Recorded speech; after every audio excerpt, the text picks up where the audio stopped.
They pick up a game in the West. They pick up a game in the wild card with their 11th walk-off win. That's tied for the most in the major leagues. And once again, the hero on a long list of heroes is Aaron Hill. And the playoff chase is on. D-backs only 5 games behind the Reds with 31 to play for that second NL wild card. Just 4 back in the loss column. But the Reds jumped all over Adam Wainwright in St. Louis tonight with a 6-run first. The D-backs 9 behind the Dodgers in the NL West. Dodgers have already beaten the Cubs today. Ricky Nolasco, 8 innings of 3-hit ball with 11 strikeouts. The chase is on here at Chase Field as the D-backs go for a 3-game sweep of the San Diego Padres right here on Fox Sports Arizona. Good evening from Chase Field and welcome to the broadcast. Steve Berthume, Bob Brenly along the way. The Diamondbacks 9-game homestand here off to a perfect start. Bob, they are primed and ready to make a move here in this National League postseason race, and Martin Prado has been leading the charge.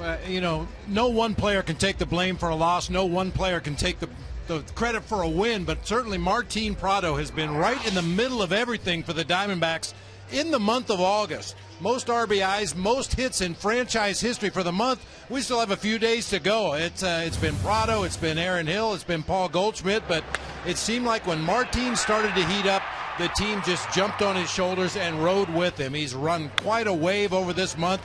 Not all line drives, ground balls up the middle. He's hit his share of line drives.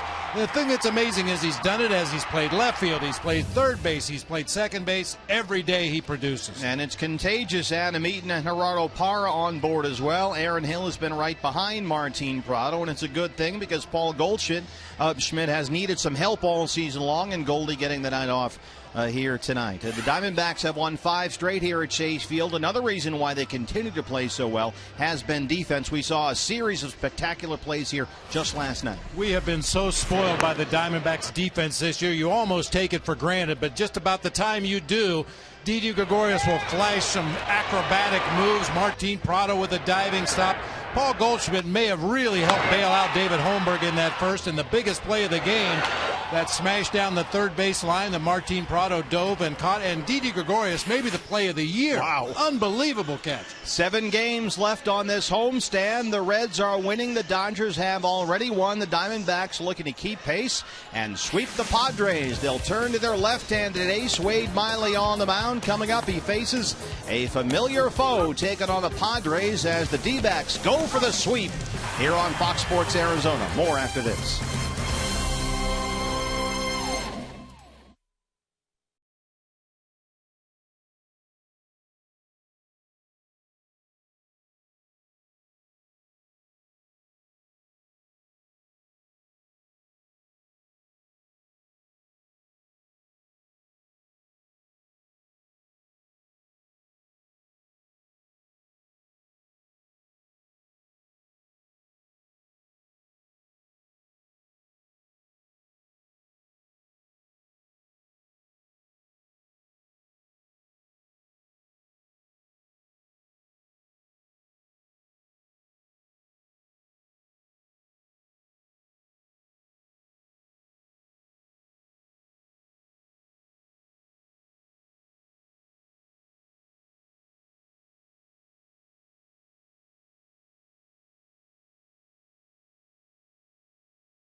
By Mazda, we believe if it's not worth driving, it's not worth building.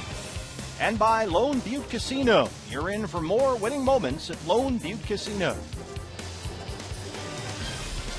It is Arizona Diamondbacks baseball live on Fox Sports Arizona. Game 3 of this 9-game homestand, the series finale tonight against the San Diego Padres. Kirk Gibson's club continues its push for the playoffs, giving some of his key players the night off.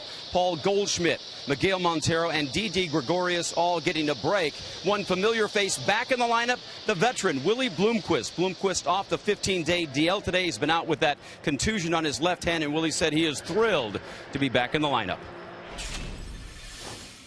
Injuries are part of the game, but it's never fun to deal with them. It's never fun to have to go through them. But inevitably, if you play this game long enough, you're going to have injuries. So, for me, obviously, it's frustrating. But there's really not much you can do about it after they happen. So, once they happen, you just try and focus on how quickly can you get better and get back. So, hasn't been the ideal season for me individually, personally. But you know what? It's the cards I'm dealt.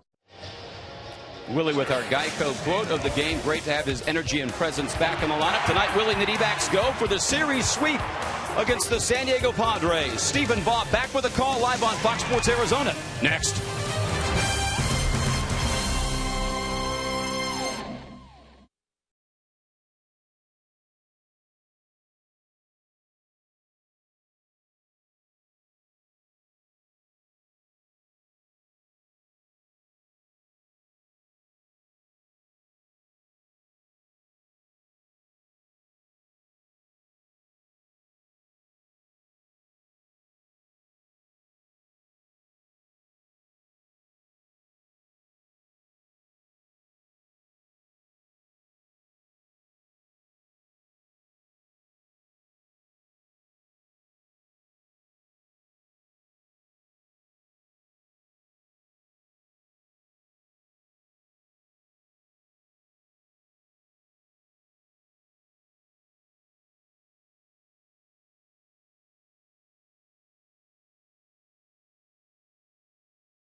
Great home games. D-backs winners of 8 of their last 10 at Chase Field, with 7 more games to go on this homestand against the Padres, Giants, and Blue Jays. They turn to Wade Miley as they go for the 3-game sweep of San Diego. And Chris Denorfia leading off, the right fielder, set to get us going. Miley coming off a 6-inning outing against the Phillies last time out, was really good through the first 5, gave up only 2 hits and 1 run, gave up a couple in the 6th, was then taken down for a pinch hitter leading off the 7th inning, left with a 3-3 tie, got a no decision in a 4-3 loss. There's a strike. Corey Blazer, the home plate umpire. 27 start this year for Wade Miley, the left-hander out of southeastern Louisiana. That's hard to left. Adam Eaton has corralled that one. Denorfia is aboard. He led off the game last night with a double, and he's on base again. Here's the Padres lineup. This from Bud Black. Get a good look. It's probably going to change multiple times if last night was any indication. Denorfia we've seen leading off. Will Venable batting second. Jed Jerko hitting third. It'll be Yonder Alonso, Jesus Guzman, and Logan Forsythe in the middle. Nick Hundley, Ronnie Cedeno, and left-hander Robbie Erlin in the 9 spot. Will Venable.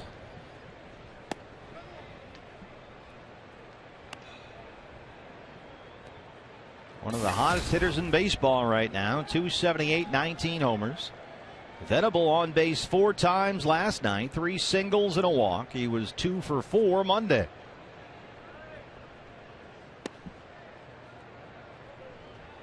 Wade Miley has lost only once in his last 10 starts. He works fast, he throws strikes, he keeps the ball on the ground, and that's a key here. Only 5 starters in all of Major League Baseball throw ground balls more frequently than Wade Miley. He's behind here, 3-0. Excuse me, partner. I was just going to say this is an indication of how hot Will Venable is. This is Wade Miley's 8th start against the Padres in his career, and the first time he's ever faced Will Venable. Normally he's on the bench against left-handers.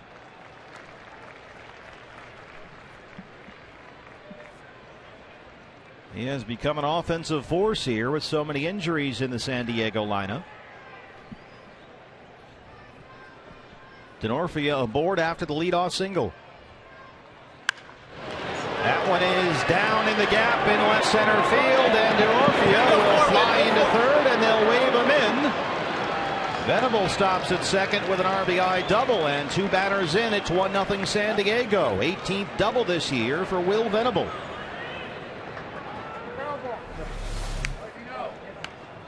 Boy, and everything Venable is hitting lately is right on the sweet spot of the bat. This time a gapper to left center field with Denorfia's speed at first base. You see him streaking by on his way to third. He'll score easily. Venable holds up at second with the RBI double. Well, we saw David Holmberg get into trouble last night in the first, and now Miley has been touched for a run. Still no outs. Here's Jed Jerko.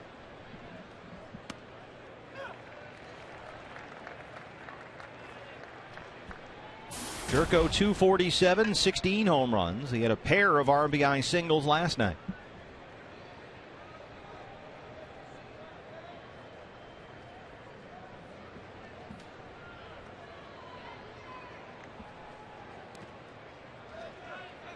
Will Nieves can't find it. Nieves getting the start tonight. Miguel Montero with the night off. Gibby has said he's going to try to monitor Miggy's workload over the last month of the season.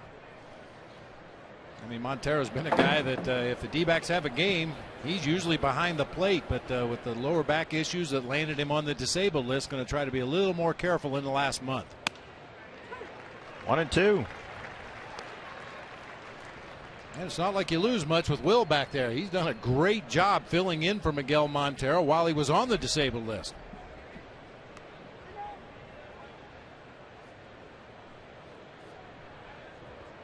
Well, with a win tonight, Wade Miley can join Randy Johnson as the only 2 Diamondbacks lefties to win at least 10 games in back-to-back seasons.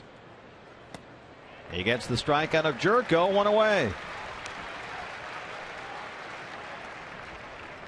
First baseman number 23, Here's Yonder Alonso.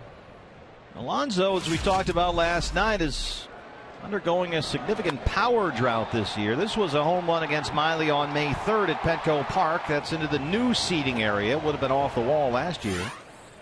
But Alonso has not homered now since May 19th. 50 games without a home run. And he's got only 4 extra base hits over that span. He takes a strike. It's 0-1. It's about 50 points lower against left-handed pitching. Nearly a 300 hitter against right-handers.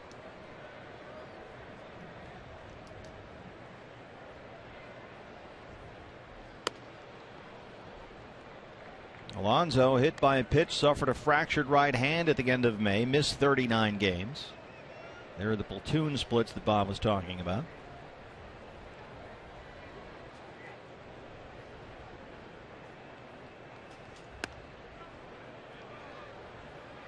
A few more breaking balls from Wade Miley here in the first inning. After Denorfia roped one into left field for a base hit, and Venable split the gap both on fastballs.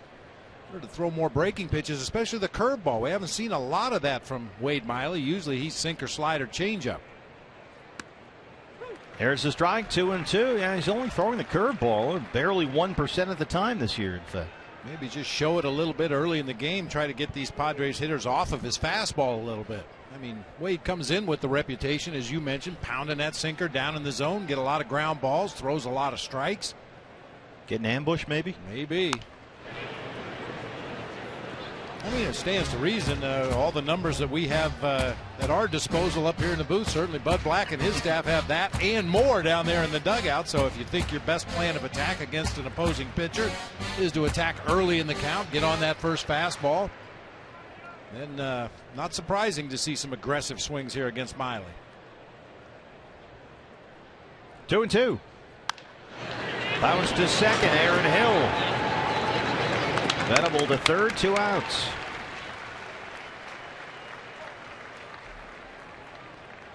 Brings up Jesus Guzman. It was one of the roughly 65 players to play third base last night. Yeah, they actually have a little section in the Padres media notes today. They set a franchise record with 5 third basemen in the ball game last night, and that doesn't even count Jed Jerko and Jesus Guzman switching back and forth 5 times in the final 3 innings of the game. Swing and a miss, 0-1. Yeah, Chase Headley was there for innings 1 through 4. Logan Forsythe was there for 6 hitters in the 5th inning. Alexi Amarista for 2 outs in the 5th and the entire 6th inning. Jed Jerko in the 7th, and Guzman came on to play with 1 out in the 8th. Miley trying to strand that to runner at third with 2 outs and limit the damage. Nieves behind the plate. Big stop there with the runner at third base. Guzman came into the game late last night, walked twice and scored twice.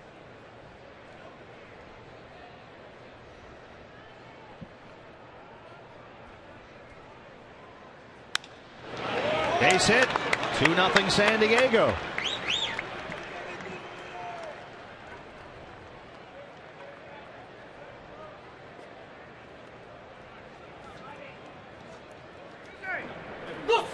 Well, we were here last night.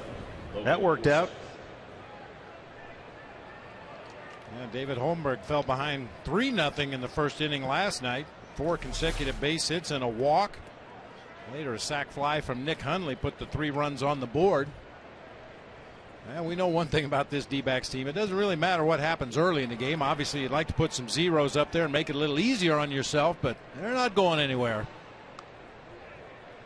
Logan Forsythe is 0 for 6 in the series. He started at shortstop Monday night, started in left field last night, and he's starting at third base tonight.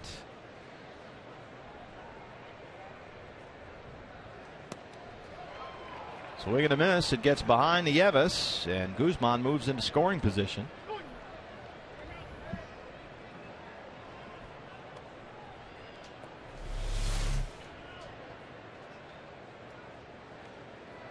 He just didn't get the glove down there. It looked like that should be ruled a pass ball, and indeed it is. Just a little extra movement at the very end of that slider down in the zone. Will wasn't able to get the leather on it. 1-1.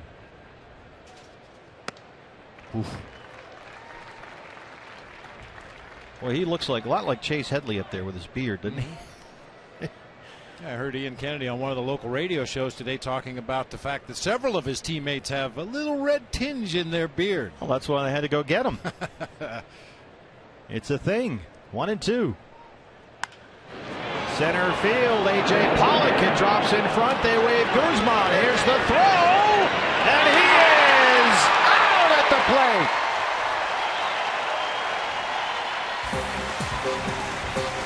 A big out at home plate. A.J. Pollock in center field. That helps limit the damage, but the Padres get 2. They take a 2-0 lead.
have been 3. We'll take another look at A.J. Pollock's throw. But boy, once again, Bob, we were just talking about this in the open, the Diamondback defense.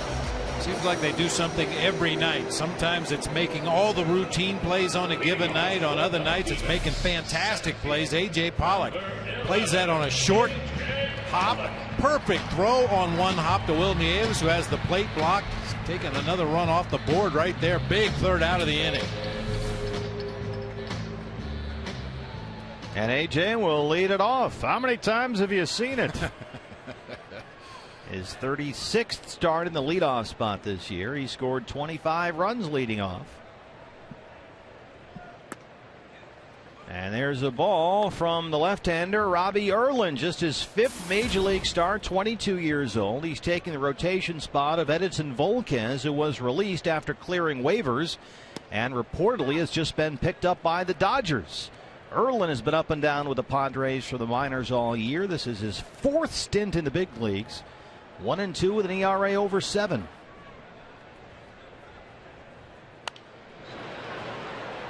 Fastball, curveball, changeup combination from Erlin. We're told that he has real good command inside to a right-handed hitter and away from a lefty. So to his glove side, has a little more trouble trying to spot that pitch away from the right-handed hitter. So look for a lot of fastballs in to the right-handed hitters here tonight.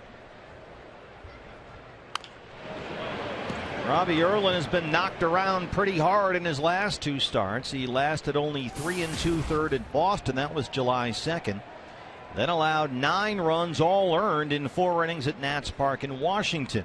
That was in his last big league start for the Padres back on July 7th. He's been in the minor league since, but was just called back up.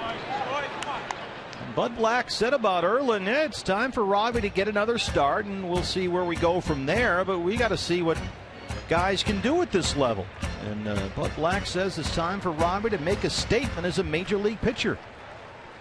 So no disguising the expectations here. Bud Black pretty open, Bob, about, hey, you know, got to find out what you guys can do, and here's your chance. We talk about it all the time. Adversity creates opportunities. The injury to Volquez opened a spot in the rotation, and Erlin has had opportunities this year to try to plug that hole. And at some point, Bud Black wants to see him get over the jitters, get over the nervousness. Don't pitch like a youngster. Start pitching like a big leaguer. 3-2 to A.J. Pollock.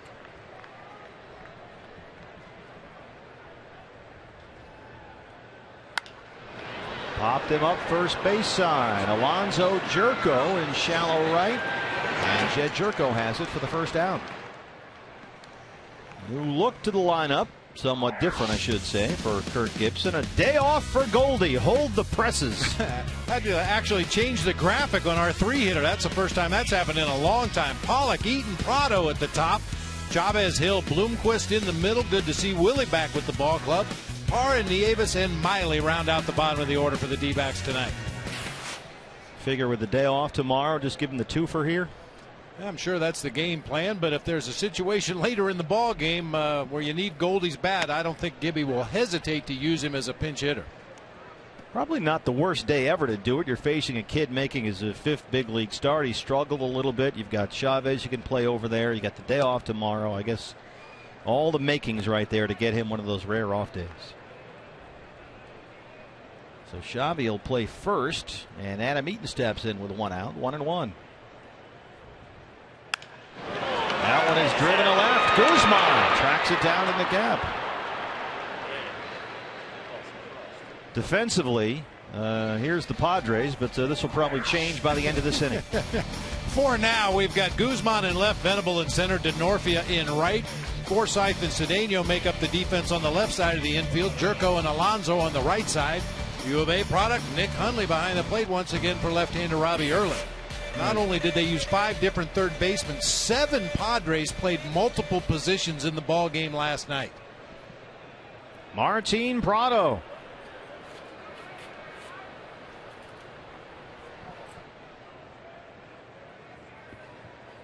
And what a story he's been. Baseball's best hitter since the All-Star break. Looks at a strike, 0-1. The batting average up to 284. That's the highest it's been since April 13th. He has 4 straight multi-RBI games. That ties a Diamondbacks record.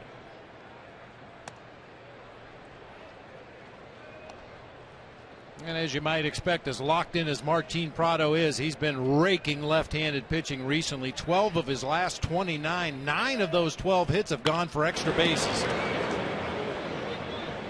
Prado, 38 hits in August, the most in the National League this month. One more than the Padres' Will Venable. Now they're tied. Prado has 9 more RBIs this month than any other player in the league. Wow.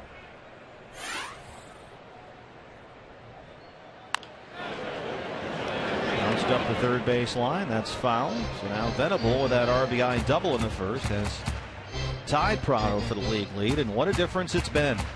361 since the All-Star break. We showed you in that graphic at the open of the show, Martin's not the only hot Diamondbacks hitter, but man, when you got somebody as hot as Prado, you like to have guys on base in front of him and guys hitting behind him to pick him up after he reaches base. And that's been the case recently for the D-backs offense. Aaron Hill swinging a hot bat. Parr has rebounded back into form. Goldie's been Goldie all season long, and Adam Eaton swinging a hot bat lately. For so long it was Goldie and one or two other guys, but now it seems to be a collective. Prado shoots it to right to Norfield. 1-2-3 against Robbie Erlin. We are through one at Chase Field. D-backs trail the Padres 2-0.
Padres, and now we're set to start the second here at Chase Field. Nick Hundley, Ronnie Cedeno, and Robbie Erlin for the Padres. AT&T Twitter poll question: who made the best defensive play last night? Goldie tracking that foul ball down in the first inning. Didi's amazing play in shallow center. Still don't know how he caught that.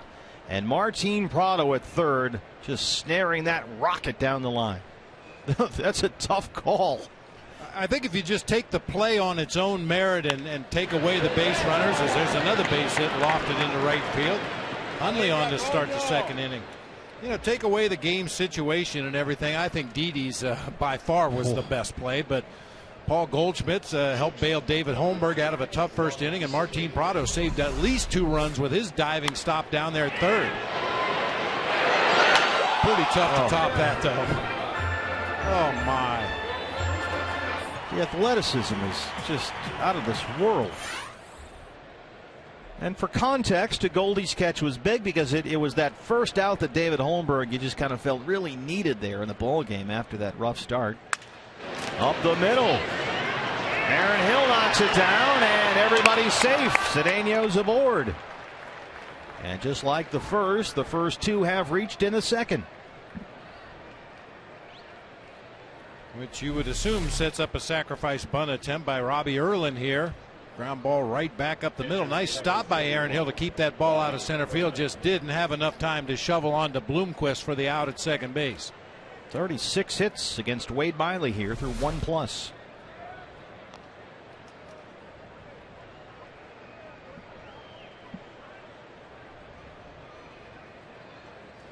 Bob, this is something that you've talked a lot about over the course of the year with the Diamondbacks, who have reputations as strike throwers. Patrick Corbin, Randall Delgado, and now Wade Miley, guys who are around the zone all the time. Sometimes it's game on right out of the gate with the opposing hitters. You like the fact that they're throwing strikes, and as the game moves on, especially with Patrick Corbin, usually with Wade Miley, they throw better strikes. They get them down at the bottom of the kneecaps. They get them out onto the corners, but in that first inning of a ball game, just trying to find that zone, trying to throw some early strikes, and that's when teams have been ambushing them early on.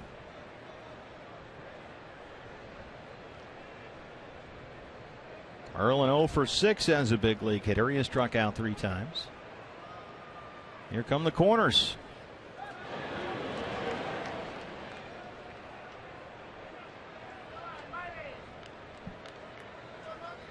Looks like the Diamondbacks defensively are going to try to get Nick Hundley advancing from second to third on a bunt attempt. Nice stop again by Will Nieves. That one hit way out in front of home plate.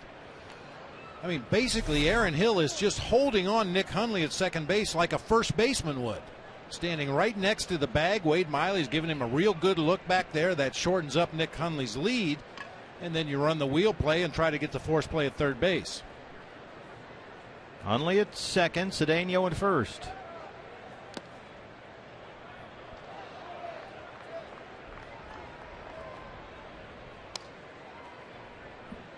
Of course, when I say the wheel play, that's when the third baseman, Martin Prado, charges hard. The idea being Erlen most likely is going to try to bunt the ball to the third base side. You charge your third baseman.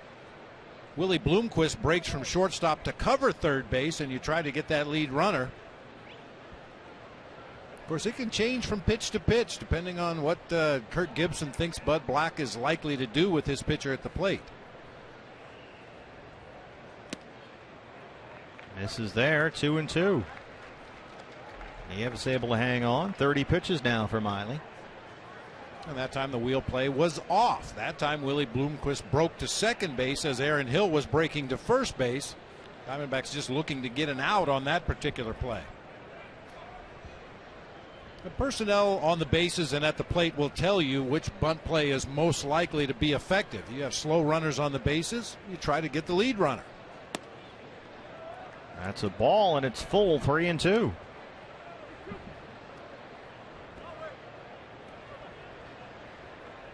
Glenn Hoffman directing traffic at third.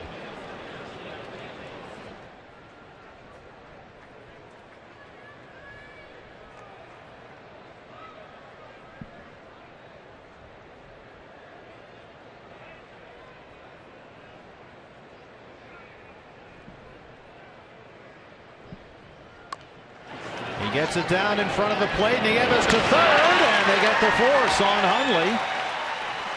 Nice play by the Diamondbacks catcher. Let's go to LA for a Fox Sports 1 game break. News on the Reds.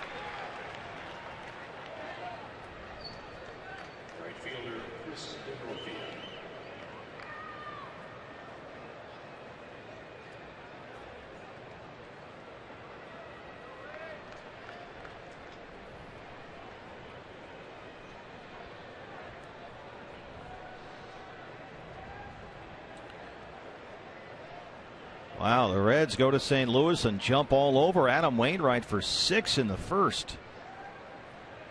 Chris Denorfia now with 1 out. So it's 9-0. The Reds at the Cardinals in the 6th. Dodgers beat the Cubs earlier today 4-0 behind Ricky Nolasco. Denorfia singled and scored to lead off the ball game.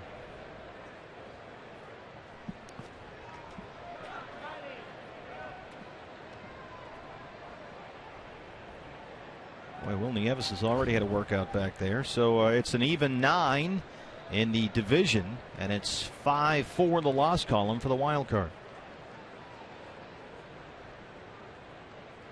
Diamondbacks very much in this race. The chase is on. You're 4 back in the loss column with 31 to go.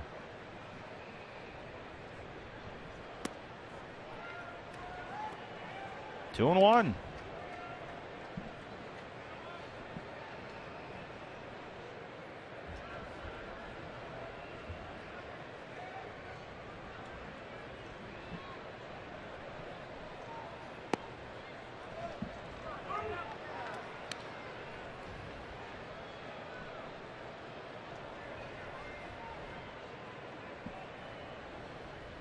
Denorfia, a pair of hits last night, including a leadoff double. He scored a run.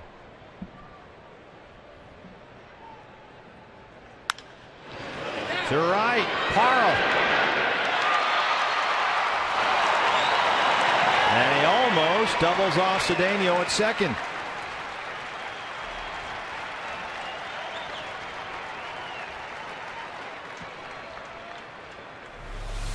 Not an easy play, but Parra makes it look easy. Sinking line drive in the gap in right center. That ball was probably right up in the lights on the third base side of the field, but goes down to a knee to make a sliding catch and nearly doubles Cedeno off second base. It just pops right back up there so quickly. Little Venable. So you got to watch out for Venable. RBI double. He scored a run in the first. Hitting .385 in August. Now with 38 hits this month. He has tied Martin Prado for the league lead in August. Swing and a miss there, 1-1.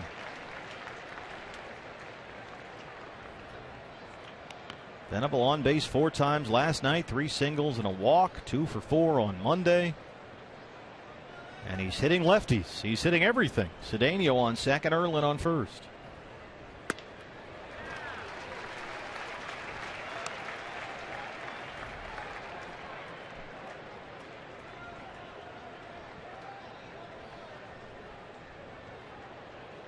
.40 pitches now for Miley, 25 for strikes.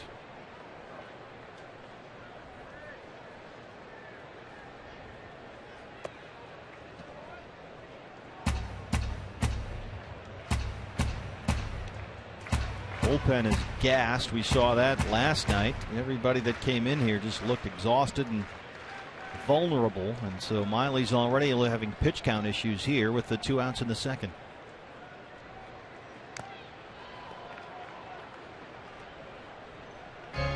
So strand these 2, get out of here, and then try and find some efficiency.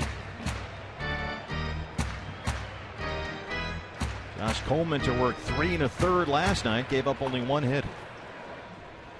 2-2. Got him. Big strikeout for Wade Miley. His second of the ball game. He strands 2. We'll head to the home half. It's 2-0 San Diego.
Season tickets on sale right now. You can enjoy exclusive benefits, a flexible 12-month payment option, and you can pick a plan that's just right for you. Half-season, weekend plans. If you don't want to miss a single moment, go all in with full season tickets. So buy or renew your 2014 season seats. Call 602-462-4600 or log on to dbacks.com Tickets. There's a season ticket headquarters right here at the ballpark, Chase Field, section 111. They'll answer all your questions, so come on down and get your questions answered. Check out some plans and join us at Chase Field in 2014. All kinds of benefits to being a Diamondback season ticket holder. Eric Chavez, Aaron Hill, Willie Bloomquist, 4, 5, and 6 here in the second against Robbie Erlin. We got Xavi and Miggy back this week, and tonight we got Willie Bloomquist back. So the Diamondbacks, as they make this postseason push, Bob, getting healthier, getting some key guys back. Yeah, some veteran guys that are going to play the game the right way. They're not going to make foolish mistakes. They know what they're capable of doing. They know what they need to do to help their team win ball games, and good to have them back on the roster. Some depth here as we get to September. Eric playing first base for just the 4th time this season. Only his 2nd start as Goldie gets a rare day off. He looks at strike 3. First strikeout for Erlin.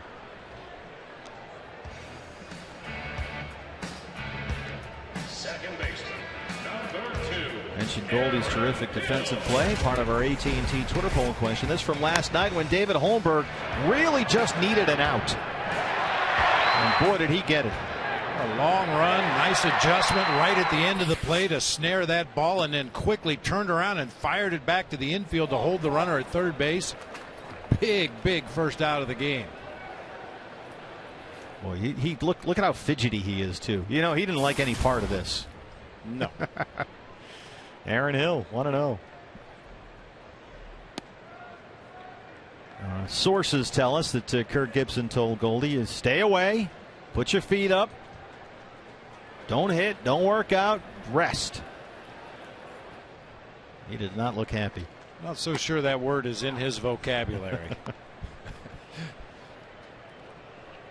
Aaron Hill on base 4 times last night. He walked twice. He was hit by a pitch, and of course had the walk-off single to win it for the Diamondbacks, having a big month of August. And that right elbow really taking shape nicely for Aaron Hill. We've kind of been monitoring that situation. Had a little bruise here, a little scrape there. Made that diving play up the middle of the field earlier, and yep, we got a fresh one. Center field, right at Venable. 2 down. A reminder, fans, every time a Diamondbacks player hits a home run this season, Fulton Homes will donate $150 to the Central Arizona Mountain Rescue Association. Here's Willie Bloomquist back for the first time since June 27th. Willie has been out with a broken left hand, hit by a pitch at Nats Park in Washington. And it's been a season full of injuries here for Willie, who steps in at 292.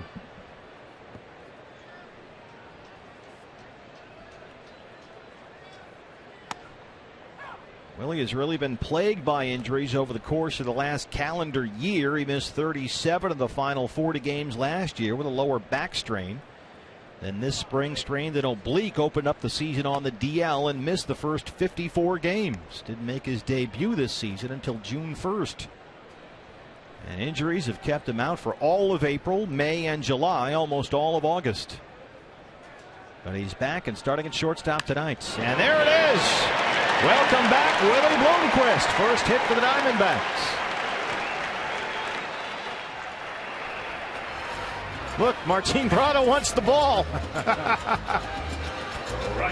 I'll tell you, what has been pretty much a lost season for Willie Bloomquist, a strong month of September will go a long way towards saving this season. Short, choppy swing from Bloomquist. We're used to seeing that from Willie. Produces a line drive up the middle, and yeah, of course your teammates are going to give you a hard time. Give me the ball. 2-out base runner for Gerardo Parra.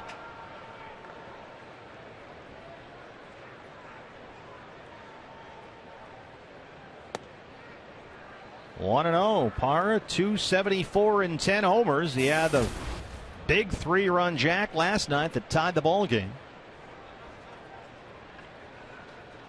As he got a hanger from Ian Kennedy, and he did not miss it. Jumped all over it. Line drive home run, right? Straight away right field.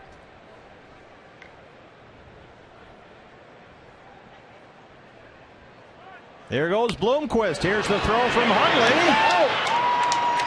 And it's in time. Caught stealing. That ends the inning. We are through 2. The Diamondbacks trail the Padres 2-0.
go to FoxSports1.com to find out what channel Fox Sports 1 is on in your area.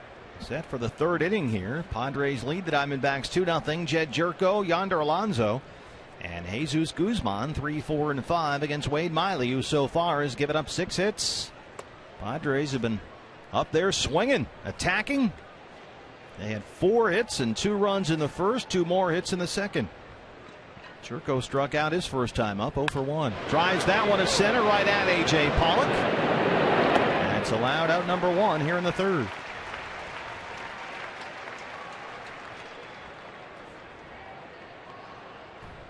So Jerko 0 for 2. Here's Yonder Alonso. Grounded out to second his first time.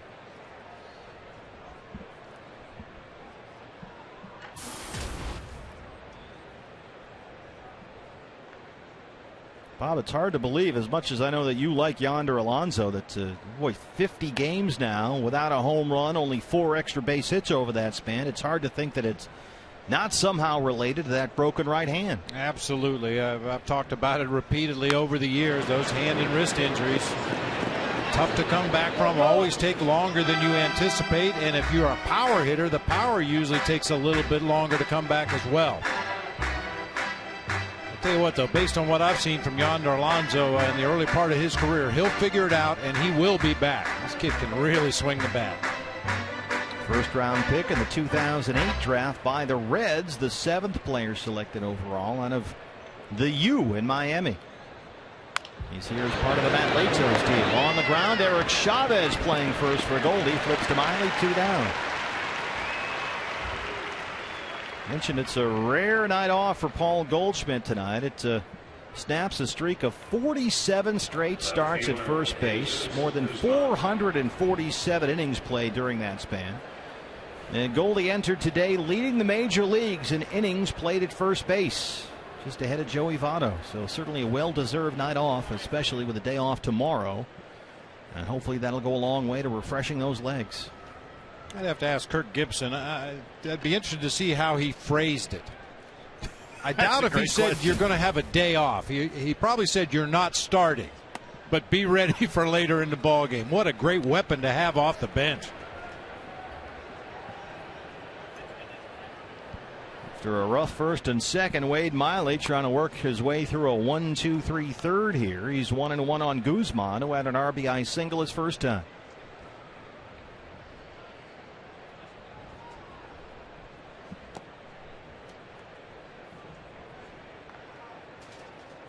Now, I know from experience, those guys that are used to playing every day, you really have to sell them on not starting. That's why you never say it's an off day. We're not starting you today because you're so valuable. We're going to use you late in the game, and they're not going to know what hit them. You're the secret weapon tonight. What was the toughest sell job you ever had when you had to give somebody that talk? Well, he was just here the other day, Shea Hillenbrand. I mean, I thought I was going to go to blows with Shea just to get him to take a day off. He refused to come out of the lineup. And he would come in and argue for a half hour at a time sometimes why he should be playing. And I would argue why I thought it was better for him and the team to take a little bit of a blow, maybe come in later in the ball game. He just wasn't buying it. Not at all. So every one of them ended up the same way. Okay, you're in there. Go do something. Way to stand by your convictions. I'm tired of arguing here. The game starts in a couple minutes. I can hear they're playing the anthem out there. So get your glove and go play. I guess he argued like he played, just kind of wore you down. Yeah, just grind you down. And of course, Gonzo, he was easy. All you had to do was tell him the night before, boy, you look tired. That was it. He knew an off day was coming, so he would turn it on. Whatever he had left, he would give you that night.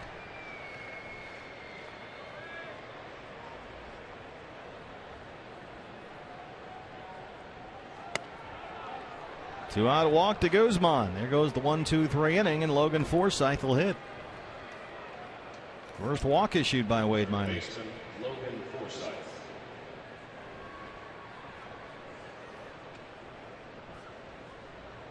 There's Forsythe, who singled his first time. Other guys we kept out of the starting lineup from time to time as a strategic advantage. I think I've told the story in the past about Steve Finley and his unbelievable career numbers against a right-handed reliever for the Dodgers, Paul Quantrill. And the Dodgers had a couple left-handed starters at that time, so we'd always tell Finns, you're not going to start the ball game today, but at some point they're going to bring Paul Quantrill into this game, and you will pinch hit. I don't care who the hitter at the plate is, you will get in a bat against Paul Quantrill tonight, and every time he would go up there and just punish the ball. The secret weapon. I guess not so secret. Miley ahead here, 0-2.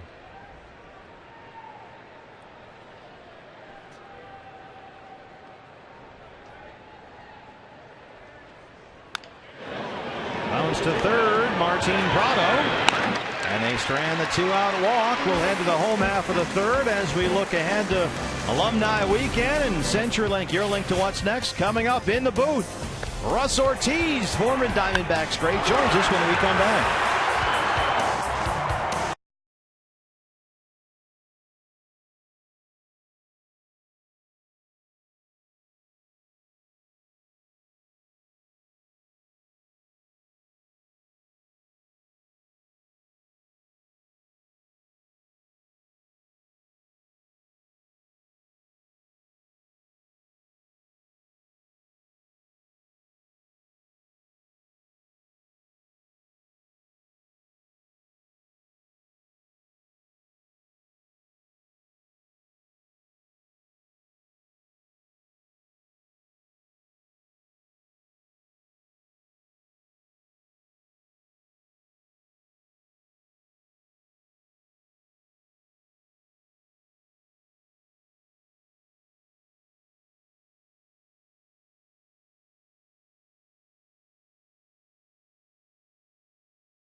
Followed by the second annual alumni game presented by Denny's and in partnership with Sanderson Ford. And all week long, joining us in the booth, former Diamondback greats will be participating in that game. And tonight our special guest is Russ Ortiz. Welcome.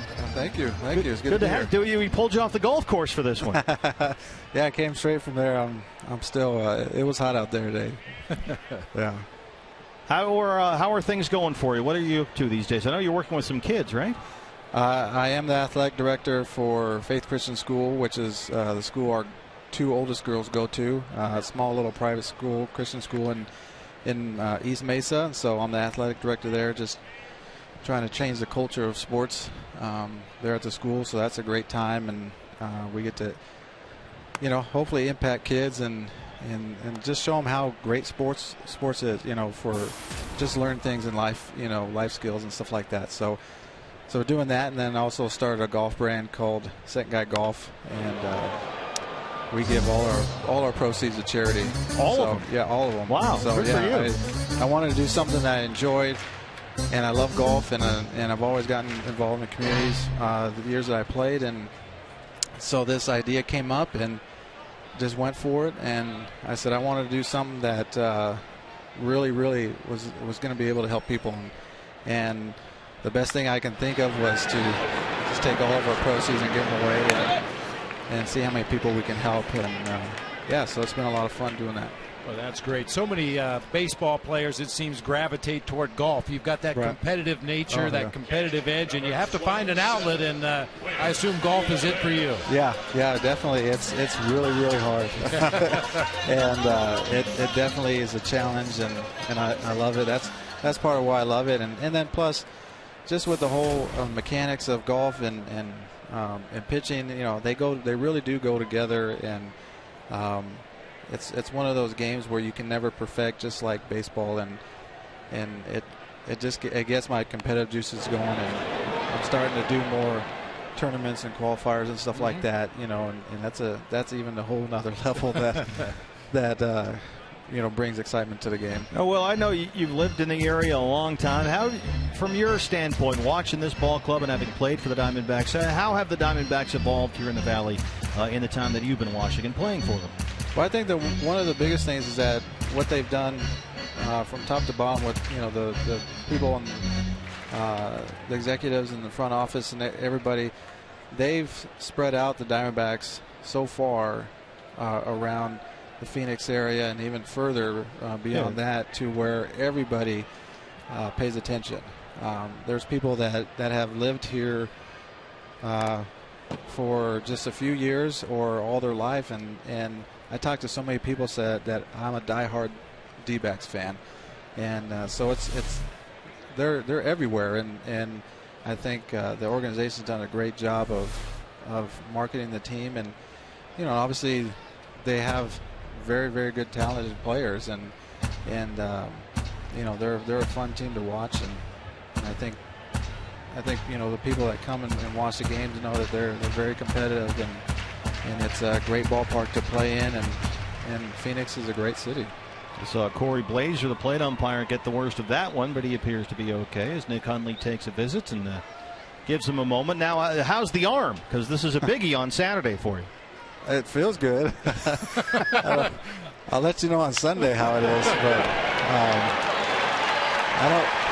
I don't throw a whole lot these days, but I think that's a good thing, and so I should be fresh ready for Saturday. Now, in the alumni game last year, and we had some footage of it last night, Mike Fetters threw at and then ultimately drilled Luis Gonzalez. It should have been ejected. Yeah, with about a 50-mile-an-hour fastball, But you got any plans? I mean, is there anybody that you've been waiting a long time to get back at? Well, I got to see the roster first, but I know for sure if Tony Womack's here, like I might have to have something for him. I could not get that guy out. You can see Fett trying to negotiate his way back into this year's game after the controversy last time, as Wade Miley moves Nieves along, 2 outs. Let me ask you, Russ, being the AD over at Faith Christian High School, do your daughters play sports? Are they active? Our oldest daughter, yeah, she's playing volleyball. My wife coaches volleyball. She played in college at Oklahoma, and so she this is her first opportunity to be on the team, and she gets to play some. She's still young and new to the game, so she's learning. But my wife's done a great job with the volleyball team, and everybody's excited for sports there at Faith, and that's what we want. That's what we're trying to do, is to get everybody excited about it. Yeah, you mentioned how you were trying to change the culture there regarding sports. In what way? Well, we're more of an academic school, more so than a sports-oriented school. And so we've always had sports, and the past years they've done fairly well. But when you're talking about both boys and girls as a whole,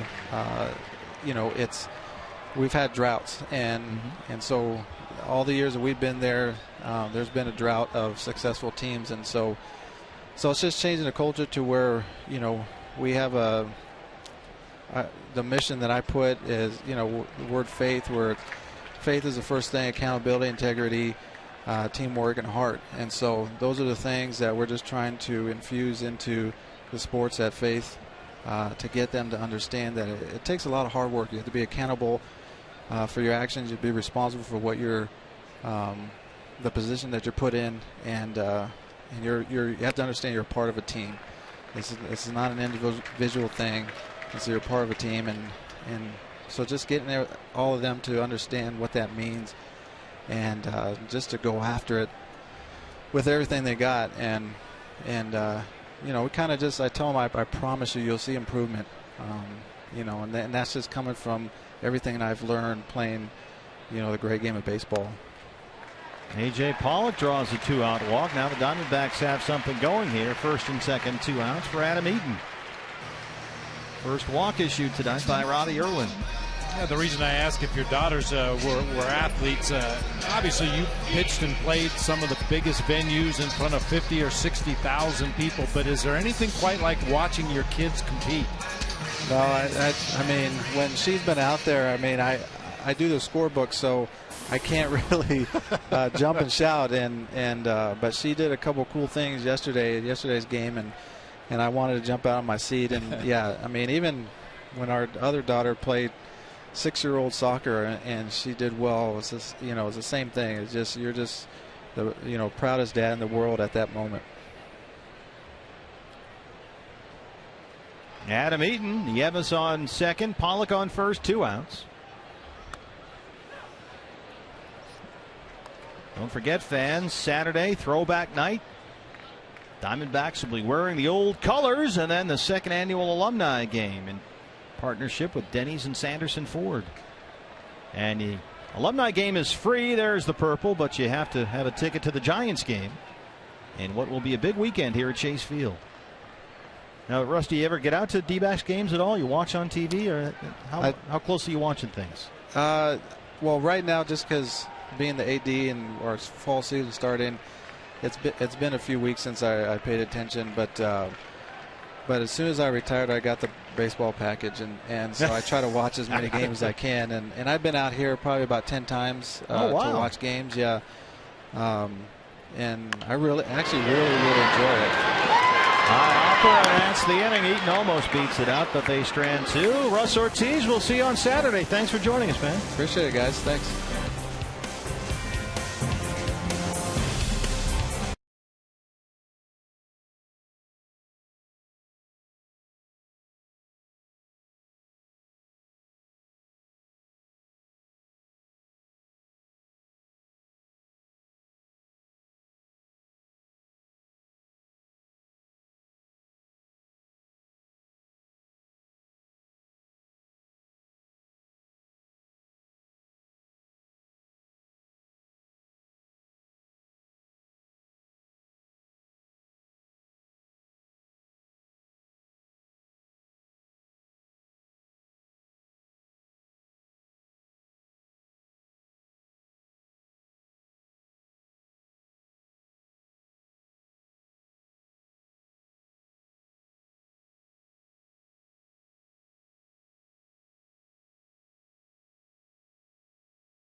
On 2 of the 4 hits the Padres got in the first against Miley to take that 2-0 lead. Hundley singled his last time up to lead off the second.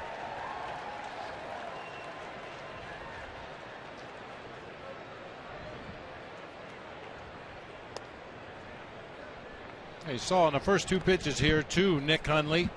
Will Nieves holding his hand down there below his shin guards. He wants to pitch down, down, down. Try to get Wade Miley working across the bottom of that zone. That's when he's at his most effective.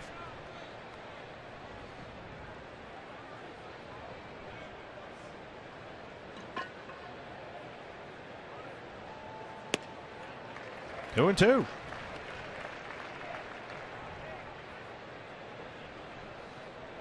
Nick Hundley hitting an even 300 over his last 11 games. He's got 8 RBIs over that span. So he's been swinging a hot bat lately. 1 for 1 tonight.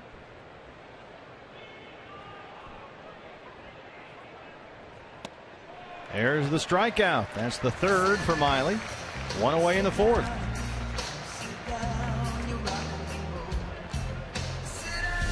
Everything down in that at bat, including the strike 3 changeup down there below the knees with some sinking action. Boy, that was a nice sequence right there by Wade Miley.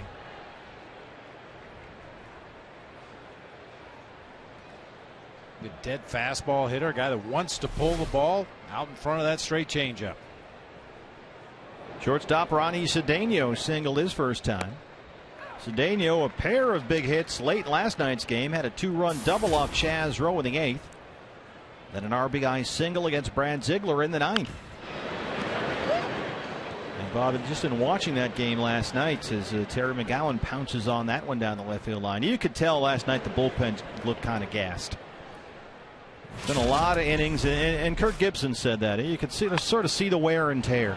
And Brad Ziegler, a guy who has been as automatic as you can imagine out of that bullpen all year long. Even he was struggling to find his location. He pulled some balls way out of the strike zone, made some mistakes in the middle. Just so out of character for Brad Ziegler. There's the strikeout. Back-to-back Ks to open the 4th for Miley. 2 down. Well, he's settled in nicely ever since Hundley and Cedeno led off the 2nd with singles. Padres have had only 1 base runner, a walk to Guzman with 2 outs in the 3rd.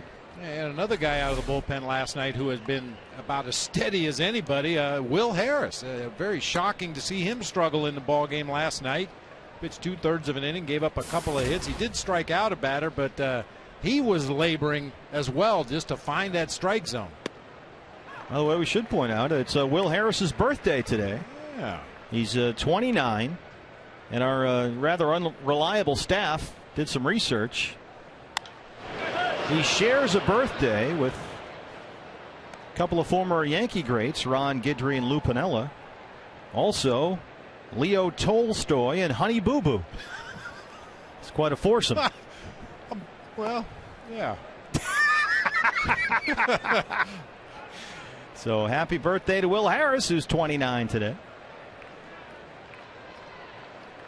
I'm sure Honey Boo Boo will have a book out here soon if she doesn't already. Probably reads a lot of Tolstoy herself. Yeah. Bounces that to Bloomquist at shorts. And it's a nice 1, 2, 3, 4th for Wade Miley. CenturyLink, your link to what's next. Coming up for the Diamondbacks, the heart of the order, Prado, Chavez, Hill, 3, 4, and 5.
The Golden Opportunity Sales Event is here.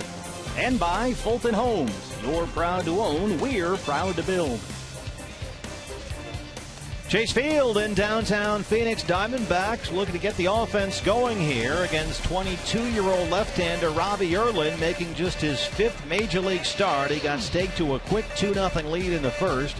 And so far, Bob, he's given up only a pair of singles, Bloomquist and Nieves. Yeah, he's looked surprisingly good. We were told he is ultimately very hittable. Fastball certainly not overpowering. I mentioned he commands it well on the third base side of the plate. Big, loopy, slow curveball and a straight changeup. But so far he's been able to baffle the D-backs hitters. But working our way the second time through the lineup here. See if it changes. And here is baseball's best hitter in the season's second half, Martin Prado. He flied out to right to end the first his first time up, hitting in the 3-hole tonight with Goldie getting a rare night off.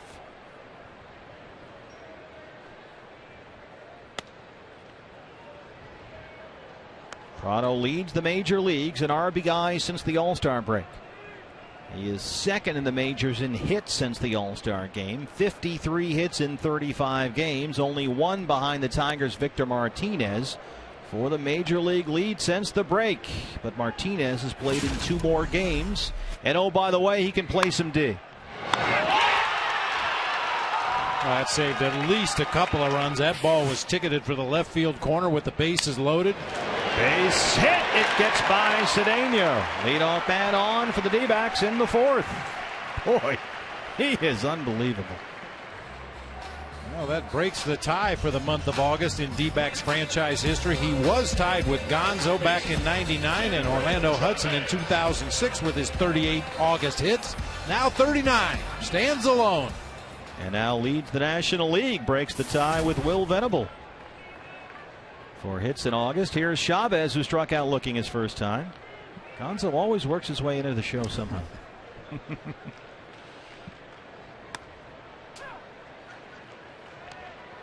Mentioned Eric playing first base tonight, just the 4th time this year and only his 2nd start. Eric Chavez, his 16th major league season. This is just his 10th career start at first. I remember asking him, what's the big difference for you, third versus first? He said, remembering to run over to the base when it's hit to somewhere else. I have to take the throw. I kind of laughed. He said, no, really, I have to remind myself to get over there. It is kind of an awkward feeling. I had the opportunity to play a little first base myself, and when the ball's put into play, your natural instinct is to watch the play. But as a first baseman, when that ball's put into play, you put your head down and run to the bag at first. Many times, by the time you wheel around to see what's going on, the ball's already in the air coming your direction. Just stay in line. I mean, certainly fielding ground balls, no issue for Chavez. He can do that as good as anybody.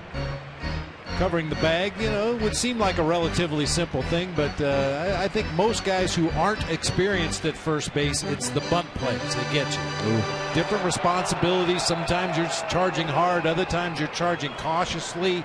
Sometimes you stay back on the bag for a pickoff attempt. And then once that ball's put into play, obviously you don't know the abilities of your pitcher fielding bunts on the first base side of the field. So there's a lot enters into those bunt plays. And if you had to pick a weakness in the Diamondbacks in terms of the depth, it probably would be finding a guy to give Goldie the occasional breather at first. It probably goes without saying. Martin Prado would be a guy that, I mean, I think you can plug him in just about anywhere on the field and he'll do a nice job for you. Dropped it in there. Second time he has struck out Chavez tonight. 1 down in the 4th. Both strikeouts looking. Yeah, the first one was on a fastball right down the middle. Just caught him guessing. That time on a high breaking pitch. Wow. I don't think so. Hundley catches it near the upper region of the strike zone, but when that crossed home plate, it had to be up. A big out there for Robbie Erlin, certainly. In the first out here in the 4th, he'll face Aaron Hill, who flying out to center his first time.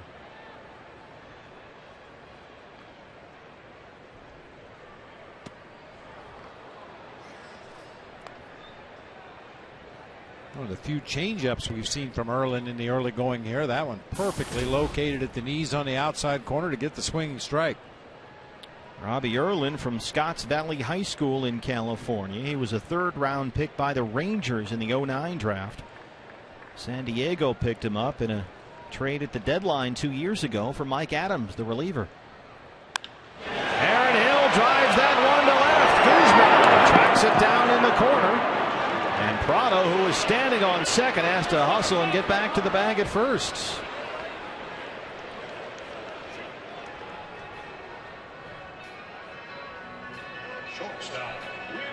Loud out number 2. Here's Willie Bloomquist, who singled his first time up just off the DL.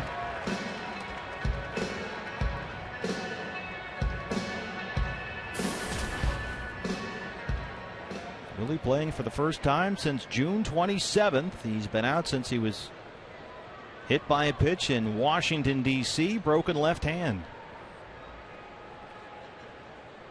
So far in his return, 1 for 1.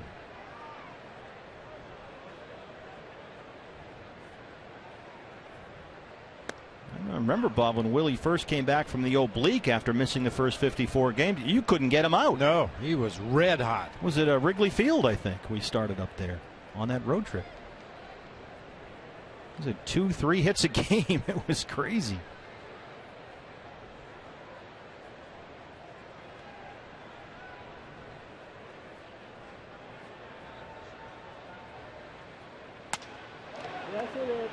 Yes, he went 0-2.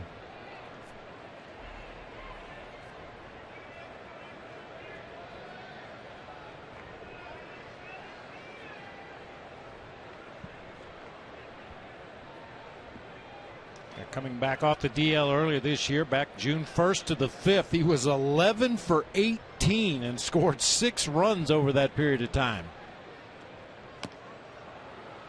Just stays alive there. Yeah, he was just getting hits in bunches, making up for lost time. Willie, 35 years old, turns 36 in November. Third-round pick by his native Seattle Mariners out of ASU back in the '99 draft.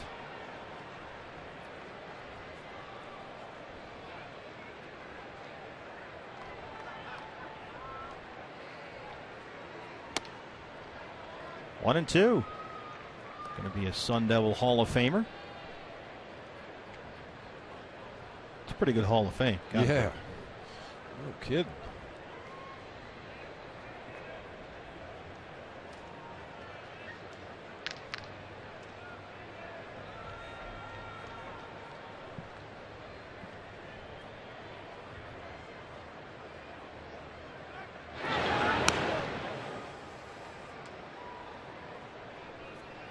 Willie was playing down in Reno on his rehab assignment. Reno's playing down in Tucson last few days, and Willie Bloomquist got to go up against his former coach Pat Murphy with the San Diego Padres organization.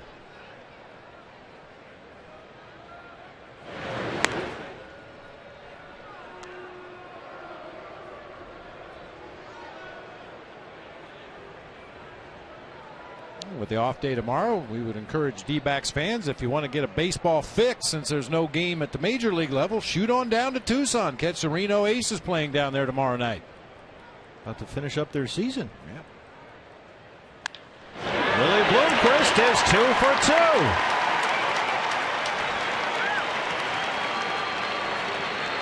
2. Baseball's most dangerous hitter off the DL.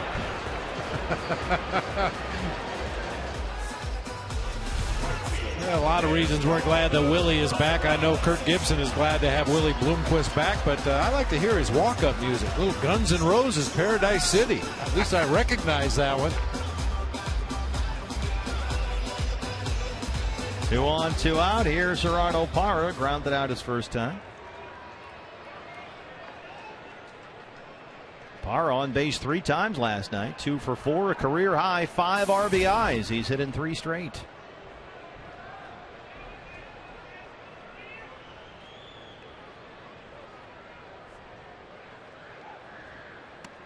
Cross up. He'll take a little conference time. This was Parra last night, one of the big hits of the ball game. Homer that tied it at 3.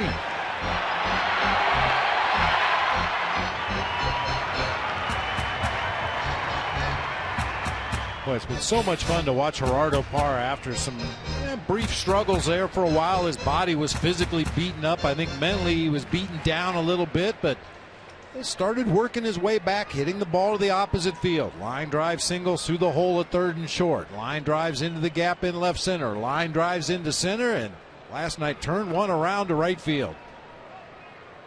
Pop that one up, shallow right. D'Onofrio underneath. And the Diamondbacks strand 2. We are through 4. They trail it 2-0.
Purchase 2 28-ounce Gatorade or G2 thirst quenchers at participating Circle K locations for a chance to sign a one-day contract. You get to have a press conference, come out and attend batting practice, and a lot more. Gatorade, win from within. D-backs for a day. Man, what a day that'll be. Now, if you had your first ever press conference, would you create a scene, storm out, have one of those deals? Oh, sure, why not? Go nuts. That's a ridiculous question. Next. This is over. I'm out of here. I'm a man. I'm 40. Wade Miley has settled in, certainly. Since a pair of singles to lead off the second, he's allowed only one base runner, a walk. He's got 4 strikeouts in the ball game. Had a very rough first inning, 2 runs on 4 hits, but he's settled in. And D'Onofrio grounds one to Bloomquist. There's the first out here in the 5th. I'll tell you what, for you budding journalists out there, if you ever want to upset a coach or a manager, just ask the question. It doesn't matter what the tail end of the question is. If it starts with, did you think about pinch hitting Paul Goldschmidt? Did you think about making a change to a left-hander out of the bullpen? Because that's all you do as a coach and a manager is think situations. What can we do here? What are the possibilities? What are the options? Did you think about? You'll get a look. You never just sort of slammed your hand under your head and go, it didn't occur to me. Paul Goldschmidt pinch hitting. Yeah, darn it. I should have thought of that. Well, if you having been on the other end of that process, I can say it's difficult to go, why didn't you do this? Why didn't you do that? Because that sort of creates a confrontational atmosphere instead of discussion. It's all about the media relations. Yes, it is. On the ground, a second hard hit. Aaron Hill is there. 2 up, 2 down in the 5th. Speaking of hard-working journalists asking the tough questions, where's the shot of Jack McGruder? It's right on cue here. There we go. There he is. Working hard. That's right. Working hard. We couldn't find him. FoxSportsArizona.com. Jack is writing about the Diamondbacks' dazzling D. Roster spots at stake at the Cardinals' preseason finale. And the Sun Devils upgrade their receiving core. You can read all about that at FoxSportsArizona.com. Jed Jerko 0 for 2. Do you ever have a confrontational scenario in one of those deals? You got into it with somebody? Not really got into it. I just thought that the question was, trying to lead me down a bad road and try to make me look bad, and I pointed that out to the questioner and then walked out of the room. One of the only times I ever blew off a press conference. It was just a rough day. Rough day. Now, were you one of those guys who just put your feet up at your desk in the office and had conducted it there, or did you have to go in a whole separate room? Bloomquist bobbles it, still trying to get Jerko, and it's another 1-2-3 inning for Wade Miley. He's now retired 7 in a row. The answer coming up.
For the home half of the fifth, Padres lead the D-backs 2-0, and boy, that was a very timely and a well-timed commercial interruption, BB, because as you ducked out of the booth temporarily to attend to some business, a flood of people came coming into the booth saying, "Ask him about this guy," or "What about that guy?"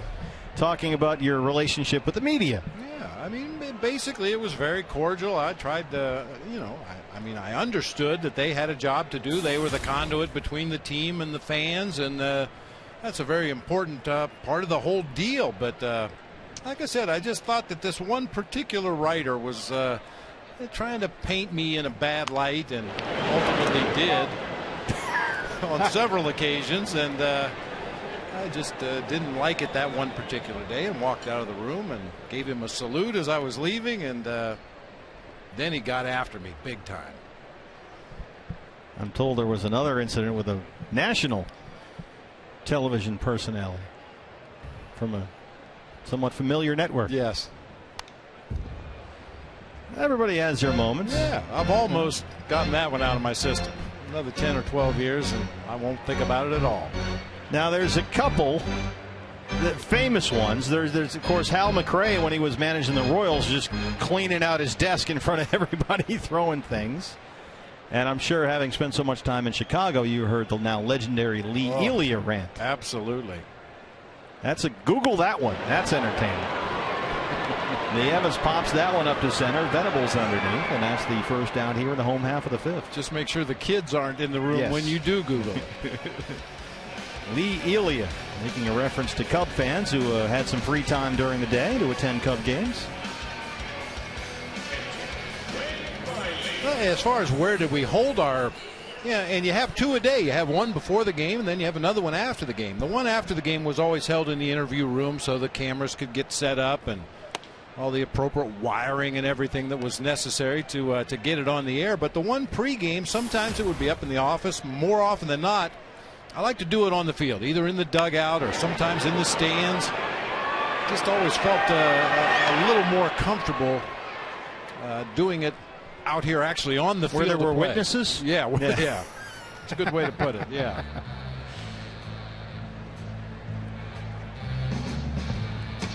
I always see those great shots from the 70s, like Billy Martin, just in like the white undershirt with his feet up, a beer in his hand, feet on his desk, answering questions with the writers.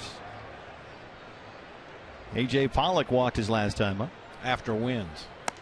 Yeah, after losses, he probably wasn't quite as comfortable. Probably not. What's happening there? ZZ Top. Probably a Wade Miley fan, I'm guessing. Up the middle, Cedeno. Bobby Erlin works a 1-2-3 fifth. We are through 5. Padres lead the Diamondbacks 2-0.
Nicely after a rough first inning. He's retired the last 7 he's faced. He's got 4 strikeouts. Yeah, rocky first, but since then only 2 singles, a pair of singles to lead off the second. And since then the Padres have had only 1 base runner, a 2-out walk to Guzman in the 3rd. Alonso's 0 for 2. He's grounded out twice. Lifted in the air to left. Adam Eaton's out there. 8 in a row sit down by Miley.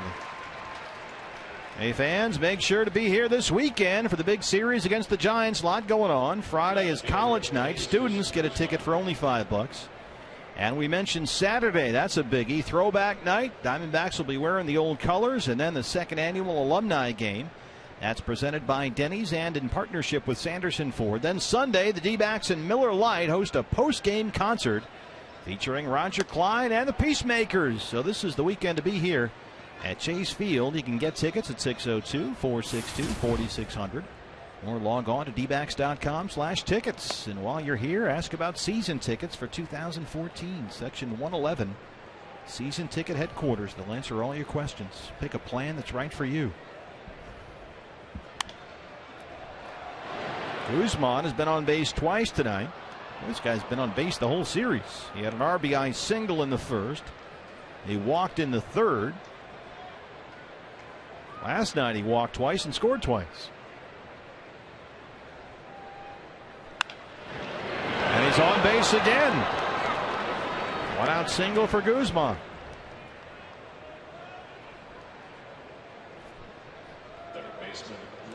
Forsythe. Well, the Padres come into play today 18 games behind the Dodgers in the West. This is basically audition time. Unfortunately, that's what happens when your team falls so far out of the race at this point in the season. Yeah, you're going to try some young guys. Robbie Erlin on the mound tonight. Jesus Guzman getting a start out there in the outfield. Seen guys, as we mentioned, play multiple positions, including Logan Forsythe. This is a little bit of an audition for next year's opening day roster. Yeah, Forsythe, shortstop on Monday, left field last night, third base tonight. Tell you what, you put him in third and give him Headley's uniform, you wouldn't know the difference. 1-0.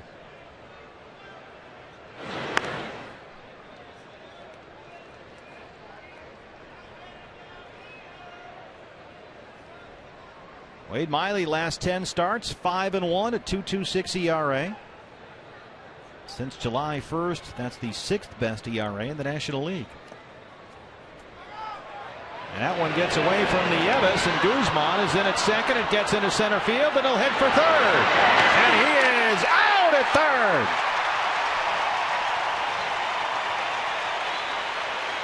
Guzman has been thrown out at the plate and now at third base.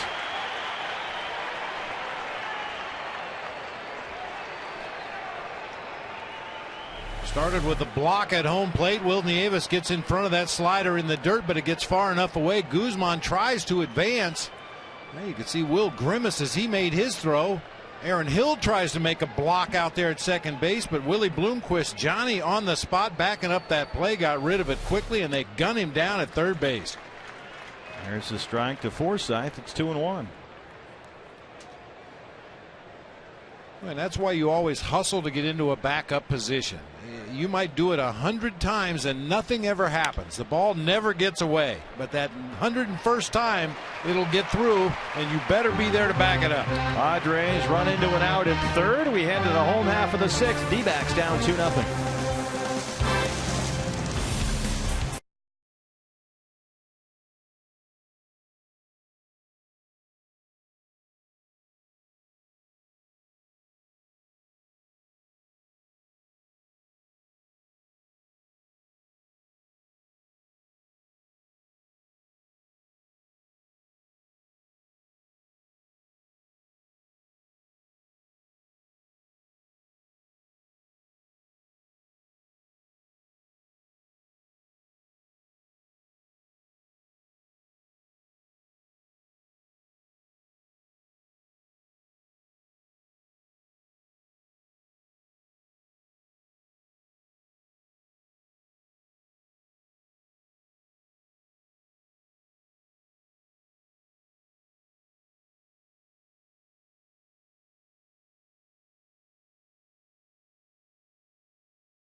I still don't know how he catches this ball.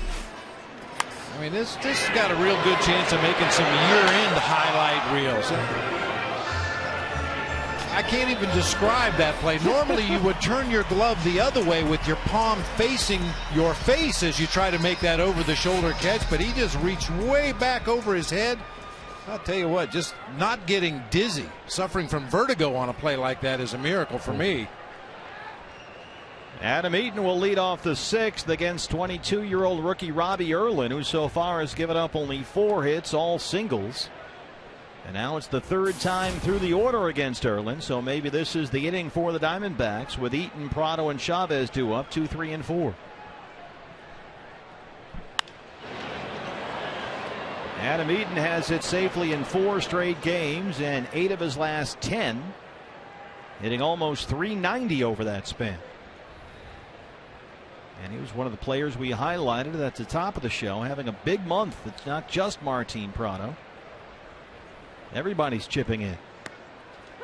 1 and 2. Adam Eaton, last 10 games, he's scored 11 runs and he's driven in 7. And it's interesting the way this has evolved, Bob. We talked all spring about Adam Eaton in the leadoff spot. What's it going to be like? What's he going to do? What's he going to bring? Well, he sort of settled into the 2-hole here, and it's worked out well. You know, different guys have batted leadoff. We saw Gerardo Parra earlier in the season. We've seen Tony Campana fill that leadoff role a few times. A.J. Pollock here tonight. Slaps that one on the ground to third. Forsythe is there. 1 away. I think ultimately Adam Eaton will probably find his way back up to that leadoff spot if everybody's healthy and contributing the way you expect them to. But for the time being, Gibby likes him in that 2-hole.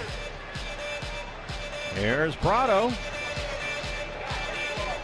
Singled his last time up 1 for 2. So Prado's now hit safely in 5 straight and 14 of his last 15.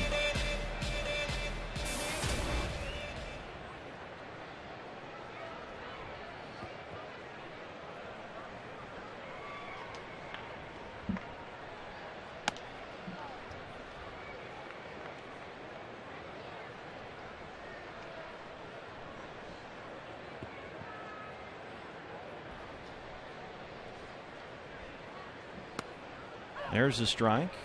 Robbie Erlin has a track record in the minor leagues of being, somewhat hittable. Now, granted, it's the Pacific Coast League, which is murder on pitchers, but at AAA Tucson this year, he pitched to an ERA over 5, gave up 125 hits in less than 100 innings. And last year, AA San Antonio, Texas League, 53 hits in 52 innings. But so far, only 4 singles. Prado lifts that one in the air to Venable in center.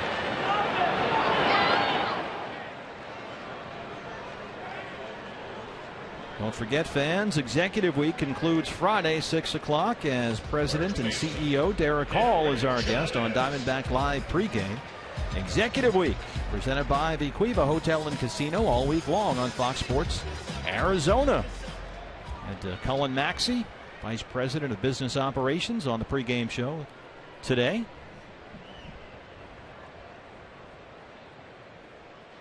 Kevin Towers was on with Jody and Joe a couple days ago. Oh, the honchos. Chavez has twice struck out looking.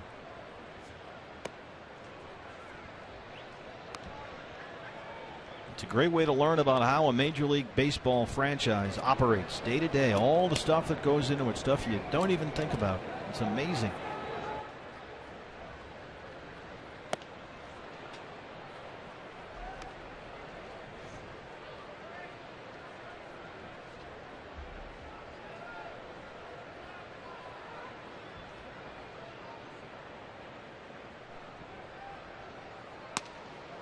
Two and two.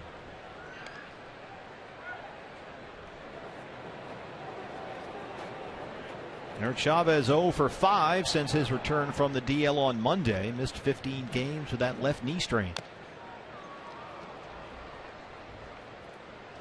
And that's, of course, after he missed almost all of June with an oblique injury suffered May 30th at Texas. There's the final score from Busch Stadium in St. Louis. The Reds are all over the Cardinals. They got 6 in the first against Adam Wainwright. They win it 10-0. And so now it's a 5.5 in the NL wildcard race for the D-backs. Chavez has worked at full 3 and 2. As you saw there, the Dodgers have won. They beat the Cubs earlier today, 4-0. Ricky Nolasco, 8 innings of 3-hit ball. He struck out 11. Chavez, after striking out looking his first 2 times up, takes a close one there on 3 and 2, and it's a 2-out walk. Here comes Aaron Hill. Second baseman. Reds playing the Cardinals makes it easy to keep an eye on the two guys chasing Paul Goldschmidt for the National League RBI title. Obviously, with the Cardinals getting shut out, Alan Craig got shut out tonight, and Brandon Phillips, a couple of hits in the ball game, but no runs driven in. So Goldie still has a very comfortable lead in that RBI race. Aaron Hill 0 for 2. He's hit safely in 17 of his last 18 games with an at-bat, hitting almost .390 over that stretch.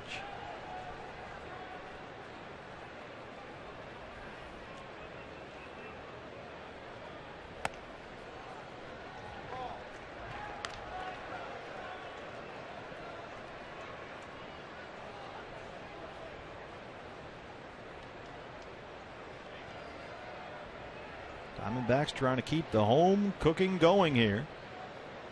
Get a sweep of the Padres before they welcome in the Giants over the weekend. Diamondbacks haven't swept the Padres in a while. It's been a couple of years. Actually, the last time they did it was exactly 3 years ago today, August 26th through the 28th back in 2011. That's the last time they swept the Padres in 3.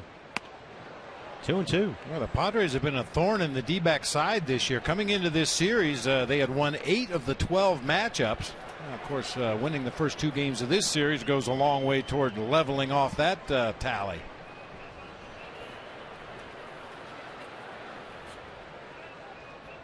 Payback time. Yeah.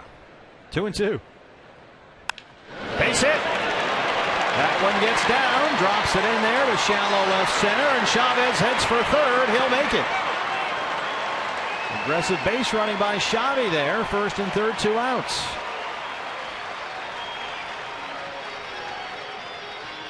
Yeah, it looked like Eric Chavez was going to be content to stop at second base on this ball right off the end of Aaron Hill's bat. Little soft liner into left field.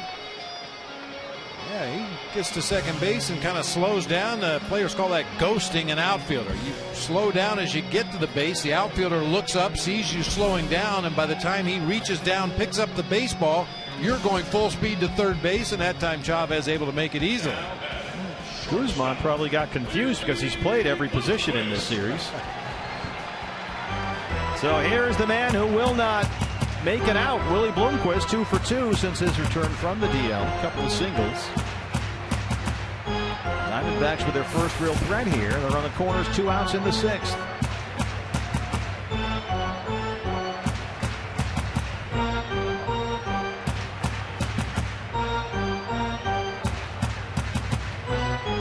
Padres bullpen stirring. Nick Vincent, we saw him last night.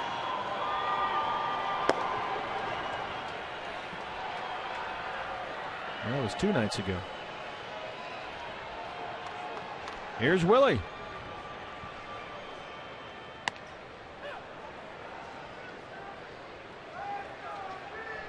That was last night. Vincent pitched an inning, got hit, gave up a hit, couple of runs, 2 walks. Didn't he play third base too? Everybody else did. You should see the scorebook. Oh, what a disaster. It's like a Rorschach test. 0-1.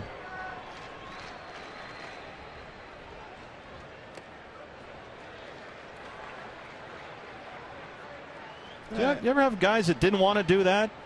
Like, yeah, you know, hey, I need you to go play third, go play left. Some guys are probably more receptive to the idea than others. Yeah, we really only had, in my time here, one guy that had some issues making an adjustment to a different position. But, yeah, most guys are willing to do whatever it takes, first of all, just to get in the lineup and get on the field. But, you know, whatever the team needs. Got to make it easier. Gibby certainly has a bunch of those guys. Such a valuable weapon, that versatility in the National League, and especially for a team like the D-backs that finds themselves playing in extra innings about every other day. You need guys that can play multiple positions. 2-1 to Bloomquist. Base hit. Chavez scores. Hill stops at second. D-backs on the board. It's 2-1. All this with 2 outs here against rookie Robbie Erlin. Willie Bloomquist is 3 for 3. And you could almost feel that base hit to right field coming from Willie Bloomquist. He's such a fundamentally sound player. You see Alonso holding on Aaron Hill. The hole in the defense was on the right side of the field. He finally got a pitch he could hit that way and lines it into right for an RBI base hit. Gerardo Parra. Eaton grounded out. Prado flied out. A walk to Chavez. Singles by Hill and Bloomquist have brought in a run. First and second, 2 outs for Parra, who's 0 for 2. Coming off his career high 5 RBI night last night.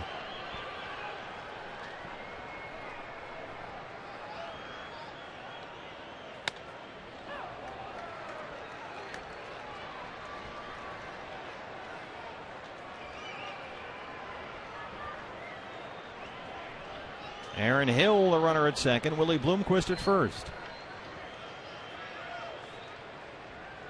6 hits for the Diamondbacks, all singles.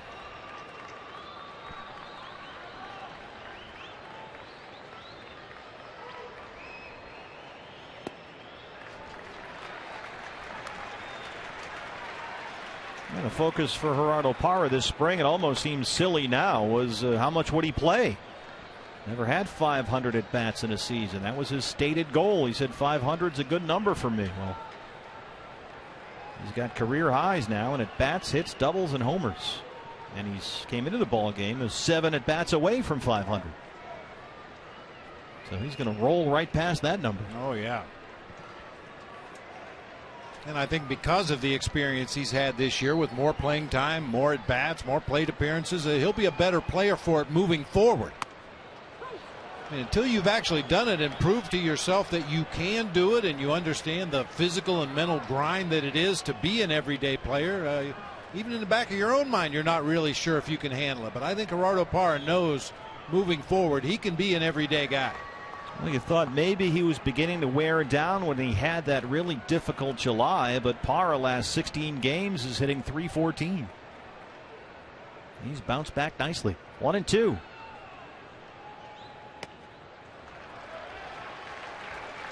I think a lot of guys get that label as kind of a he's a 4th outfielder. Too many at bats, he's going to get exposed. He's a utility guy. Can't play a position every day. It happens a lot more than it probably should. 2-2.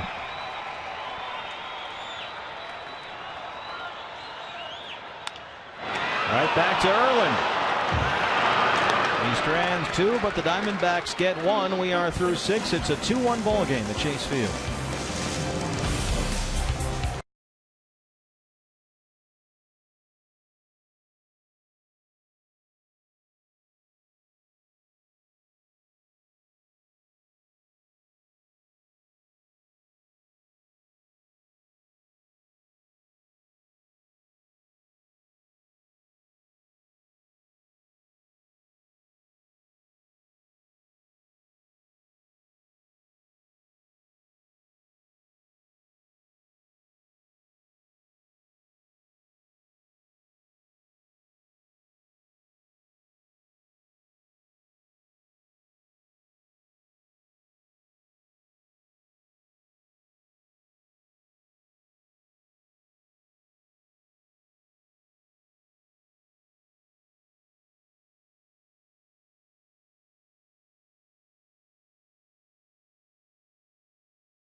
By your local Valley Kia retailers. Visit phxkia.com. And by Jack in the Box. Go big at a participating Jack in the Box with Jack's really big chicken sandwich combos for only $3.99 plus tax. And by Ram Trucks, proud partner of the Arizona Diamondbacks.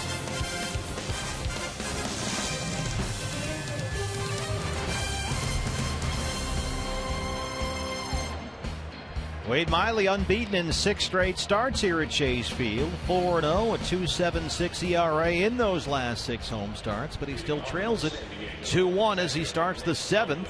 On Lee Cedeno, the pitcher spot for the Padres. They have out-hit the Diamondbacks 7-6. They lead it 2-1. Rough first inning for Wade Miley, but he has settled down nicely. He's given up only 3 hits since the first, all singles. He's got 4 strikeouts tonight. He has walked only 1. Only 1 for 2. He singled to lead off the second. Right to Martin Prado at third. 1 pitch, 1 out for Miley in the 7th.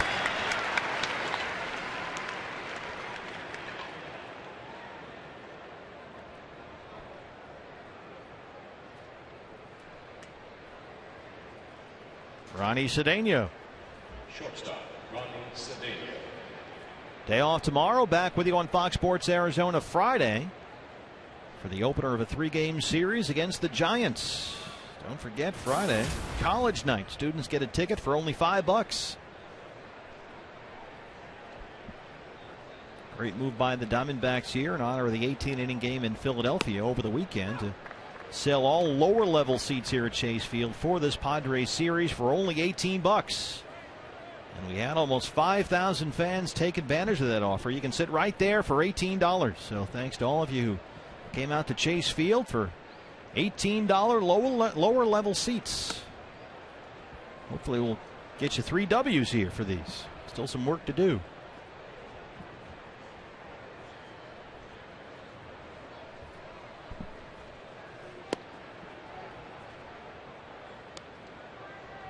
There it is. 18 innings. Boy, it seems like it was only yesterday. and the day before that. And the day before that.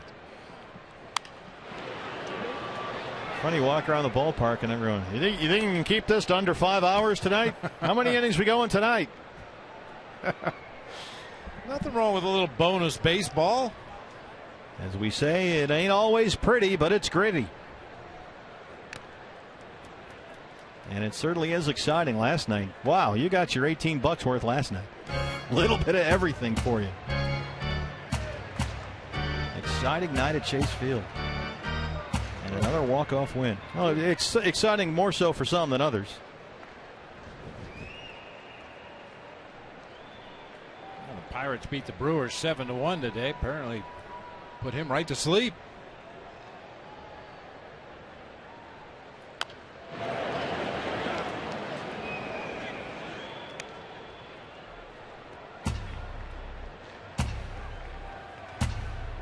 It's Raymond Fuentes, the rookie's on deck. He will hit for Erlin, the pitcher. Bud Black, Bob said it's time for Robbie to kind of show us something here. Find out if he can be a major league pitcher. Time for him to make a statement, Bud Black said. Well, it looks like he has. That one kicks away from the Evis, and Cedeno will reach.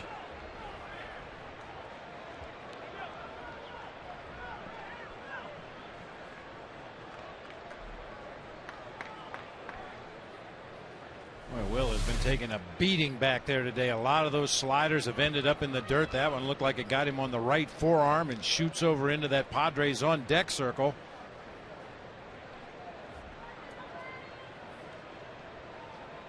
That's a strikeout and a wild pitch. 5 strikeouts for Miley. Number 27, Raymond Fuentes. So here's Raymond Fuentes.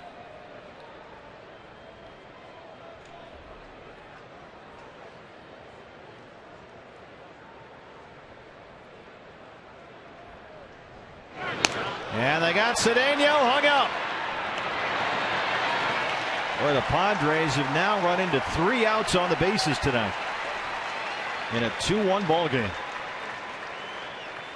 Guzman has been thrown out at the plate and at third, and now Cedeno is caught flat-footed. Yeah, it didn't look like he was running. He just misread the move by Wade Miley. Got caught flat-footed on his lead, and an easy rundown ensues.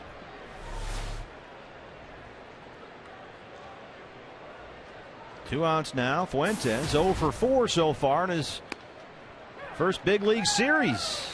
22-year-old, former first-round pick by the Red Sox, acquired by the Padres in the Adrian Gonzalez deal. A trade that sent Gonzo from the Padres to the Red Sox before he became a Dodger. Fuentes is Carlos Beltran's cousin. Played for the World Team in the Futures game this July at Citi Field. Matt Davidson was the MVP of that game, hitting a home run for the U.S. team. That gets by Prado. Bloomquist is there. More Diamondback defense. They get him. Boy, Willie Bloomquist, welcome back. 3 for 3. And a great defensive play to send us to the home half of the 2-1 ball game.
The 5th big league start for 22-year-old left-hander Robbie Erlin, who took the rotation spot of Edinson Volquez, who was released after clearing waivers. And wow, nicely done, young man. 1 earned on 6 hits in 6. He had a couple of walks, a couple of strikeouts, and Joe Borowski, who's up here in the booth with us. Bud Black wanted a statement. Looks like he got it.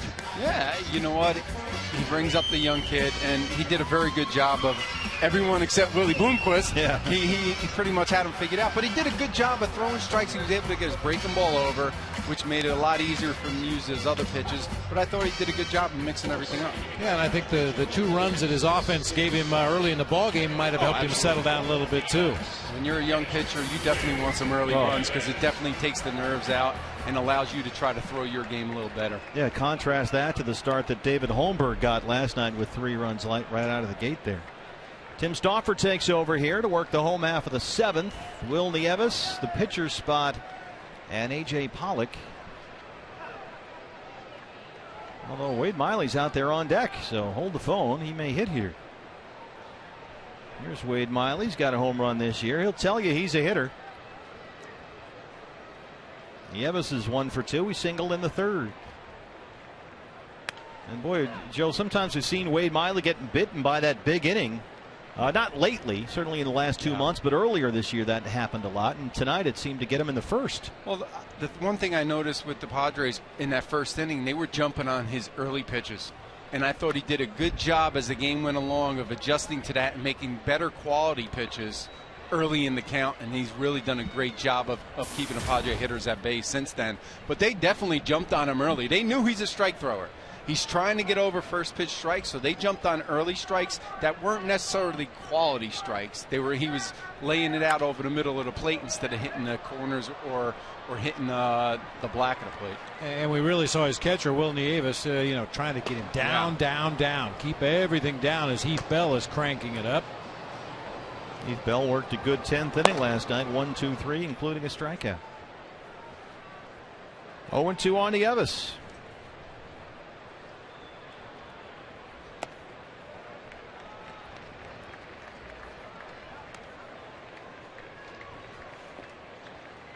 A busy night last night. Tim Stauffer pitched an inning.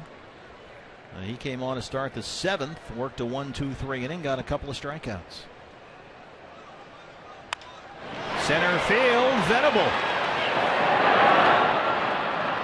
One away.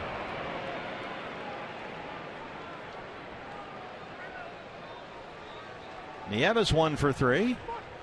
And hold on there, Wade. You're out of here. I think maybe Wade Miley was going to take the at-bat. Had Will Nieves reached, you might have then seen Tony Campana run for Nieves and Wade Miley try to bunt him up. But with nobody on base and one out, they're going to let Campana take Miley's at-bat here. So that's it for Miley. 2 runs on 7 hits and 7 his night ends, and Campana will hit with 1 out. Tony Campana, .294, 2 for 9 in the series so far.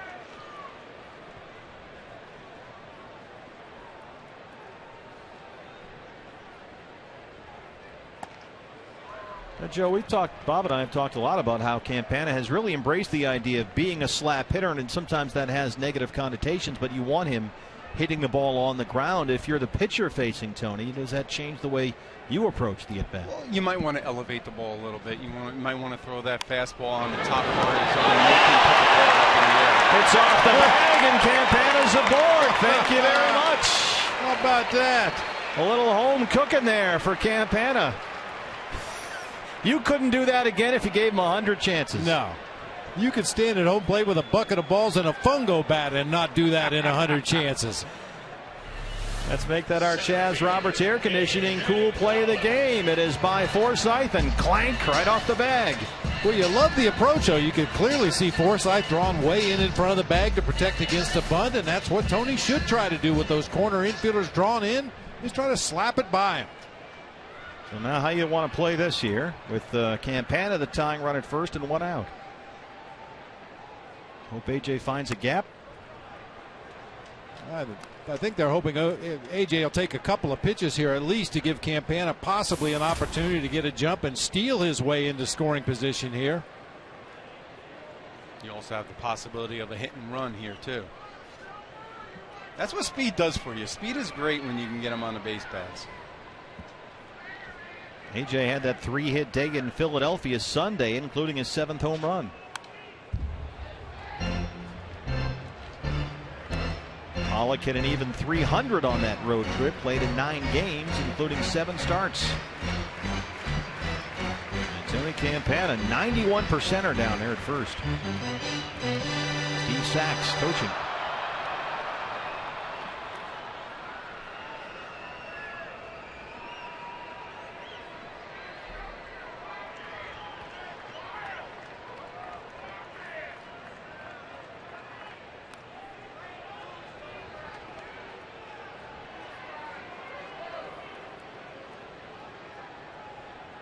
And Williams at third.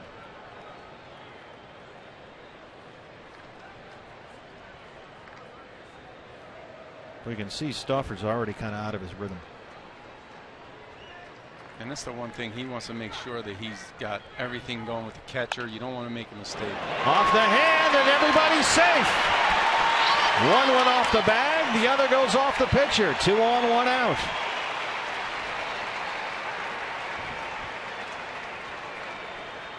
Big break for the Diamondbacks right there. That looked like a tailor-made double play. Ground ball right back up the middle of the field, leading both the middle infielders right to the base.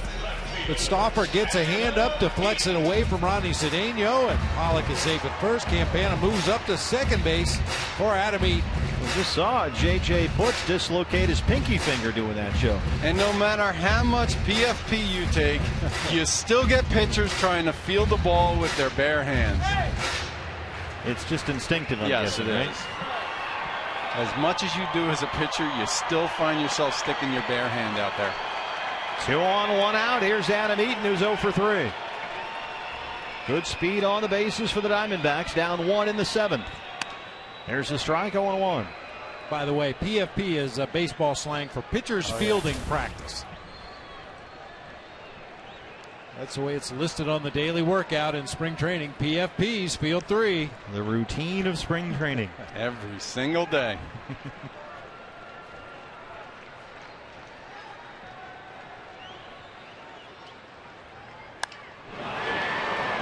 0-2.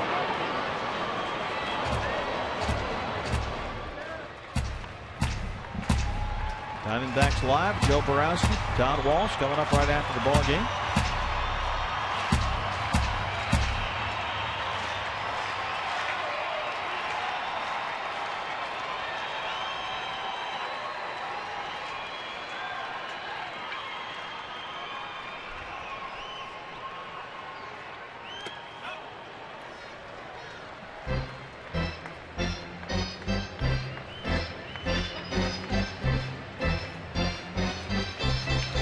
Adam Eaton having a big month, hitting .325 in August. He's scored 17 runs at the top of this order.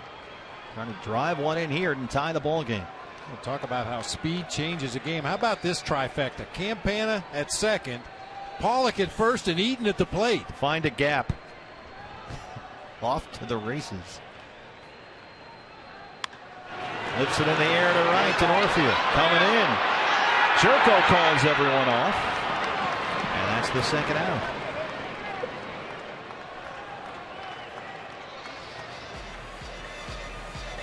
Well, you like to see that if you're the pitcher there. A very emphatic signal from Jed Jerko.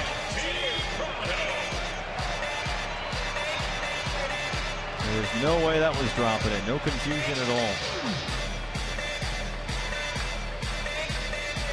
Here comes Prado.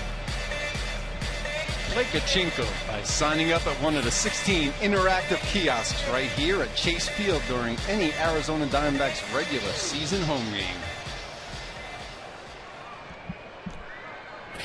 Hey, Conley looking into the dugout to find out how the Padres coaching staff wants to play this. Prado 1 for 3. He singled in the fourth. He's now hit safely in 22 of his last 25 ball games. Batting .370 over that span. And this is the man you want up in this situation right here. Whoa. With what he's been doing with runners in scoring position, average astronomical. Trying to get Wade Miley off the hook.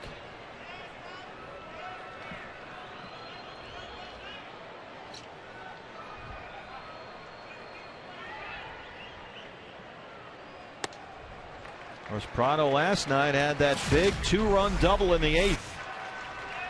They're not just hits, they're clutch hits.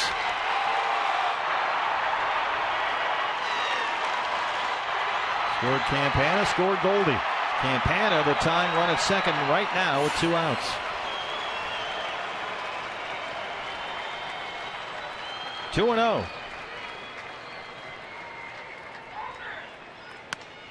There's the strike, 2-1. You ever seen guys like that, Joe, who just refuse to even blink before they get a strike? Yeah, and those are the guys kind of like the ones that go up there and fake bunt at you, and when they're standing up at the plate, you know they're not going to swing, and sometimes you put too much pressure on yourself. Just throw a strike here.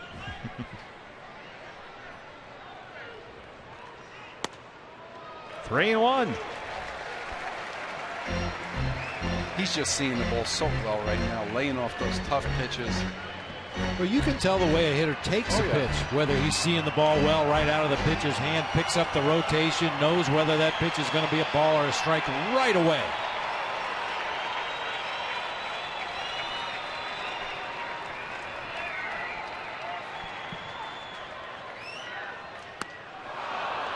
Oof, haven't seen much of that lately. 3-2.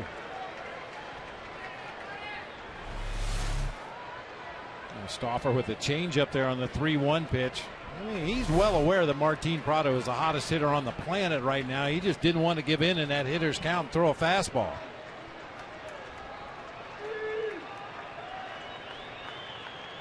Three and two, 2 outs. Campana on second, Pollock at first. They're off with a pitch. Right to short, Cedeno. He's got one play to first, and that's the inning. Joe, thanks. We'll see you on Diamondbacks Live right after the game. Score some runs. He won.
Getting the start in center field, and he is the focus of our Ram Trucks Tools of the Trade. AJ throwing out Jesus Guzman at the plate to keep it a 2-run first. Padres scored 2, could have been worse. Perfect throw to the dish, perfect play on that tough short hop in center field, and a nice tag at the plate by Will Nieves. Ram Trucks Tools of the Trade. AJ Pollock, boy, he is just such a good defensive outfielder. Come in on balls, he can go back. He does a great job tracking balls down in gaps, throw guys out. New pitcher for the Diamondbacks is the Heath Bell Experience. He'll work the 8th. He worked 1 inning last night. He came on to start the 10th, had a 1-2-3 inning, including a strikeout. Not a lot of options down there for Kirk Gibson, certainly talking about guys that aren't completely exhausted.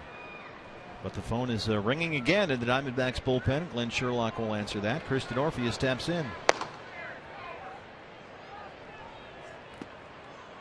Yeah, a lot of innings out of the bullpen last night, but thank goodness for Brandon McCarthy. First game of the series went 7 strong innings. Yuri De La Rosa was able to come in and finish it up the last 2. But a little bit more work out of the pen last night.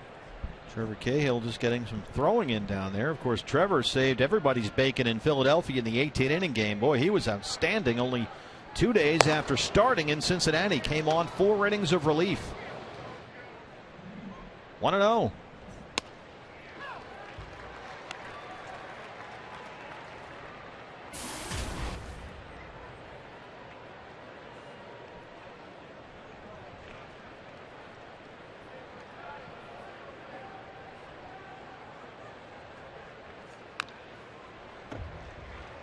Diamondbacks have out-hit the Padres 8-7, but they trail it 2-1. All 8 hits for the D-backs, singles.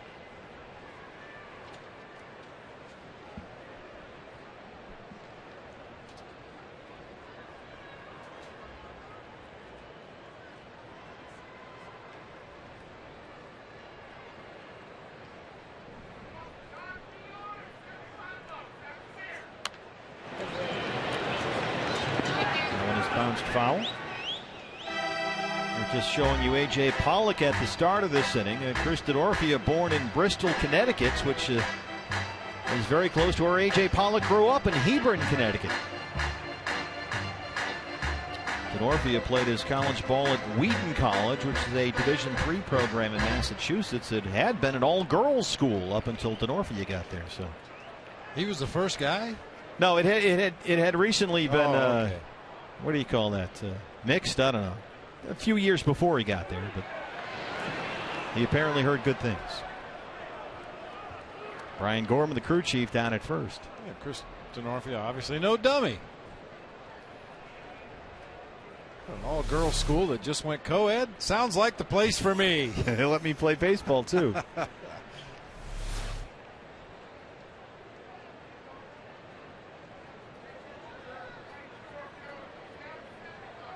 2-2.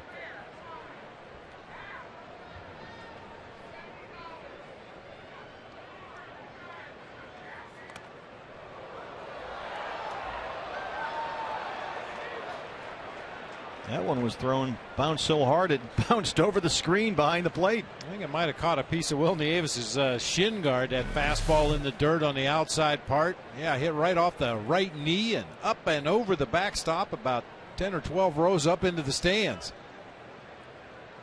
He's had a rough night back there. Done a good job blocking balls, but he's had a bunch of them in the dirt. 3-2. Little looper that drops in for a base hit. Denorfia's 2 for 4. And the Padres have a leadoff single here in the 8th.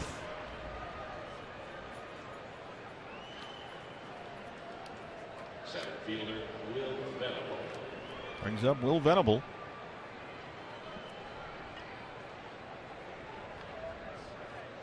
Venable RBI double. He scored a run in the first. He's 1 for 3. So he's now hit safely in 8 straight and 23 of 24 games this month.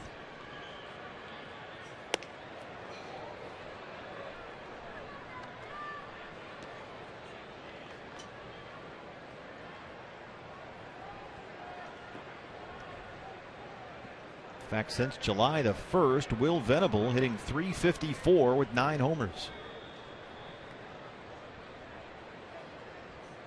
Crushes that one high and deep to right, and that ball is gone. Will Venable, that's number 20, and it's 4-1 Padres.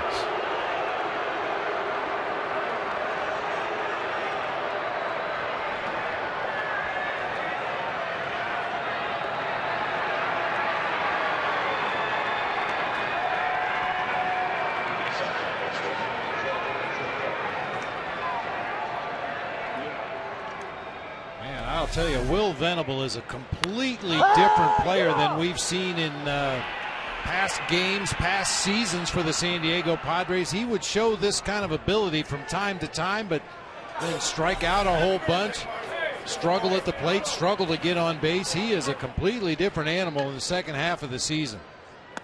And everything we've talked about with Martin Prado, Venable has now matched Martin Prado for the National League lead in hits in August.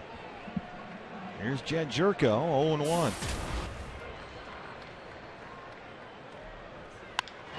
Hard to third. It gets under the glove of Prado, and Jerko's aboard.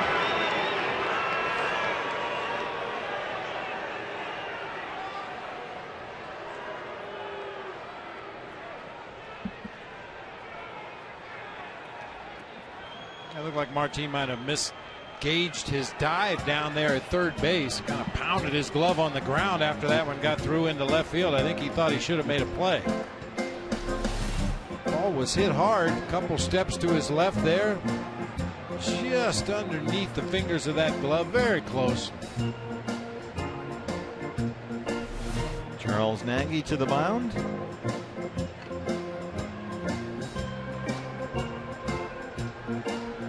Diamondbacks are going to have to find a way to muddle through what is with what has been a very tired bullpen.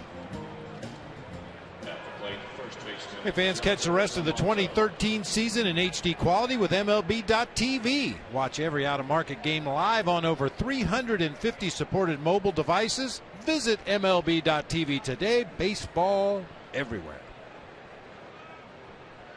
Yonder Alonso, 0 for 3. Up the middle, right to Bloomquist, steps on the bag, and they turn 2. Good meeting.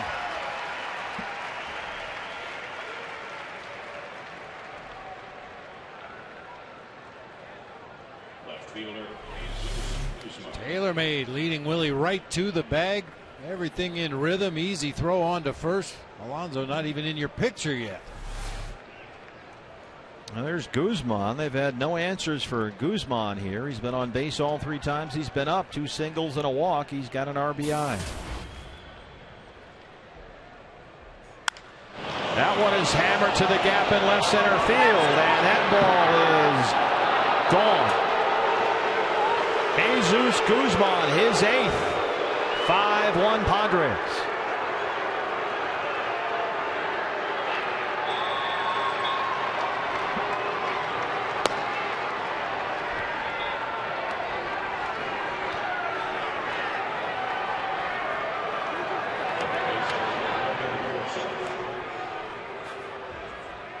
The home run ball has really hurt Heath Bell this year. Numbers 11 and 12 on the season here in this inning. Guzman looked like he bounced that one right off the top of the yellow stripe and then on up into the stands. 3 runs in for the Padres. It's 5-1. Here's Logan Forsythe, who's 1 for 3.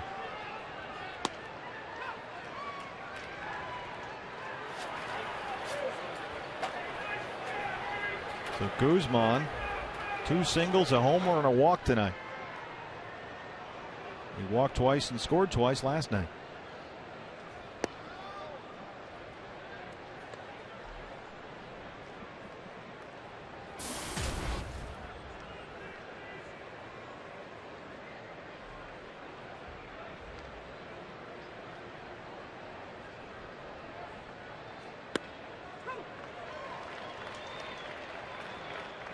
Four hits in the inning against Heath Bell, 2 of them home runs.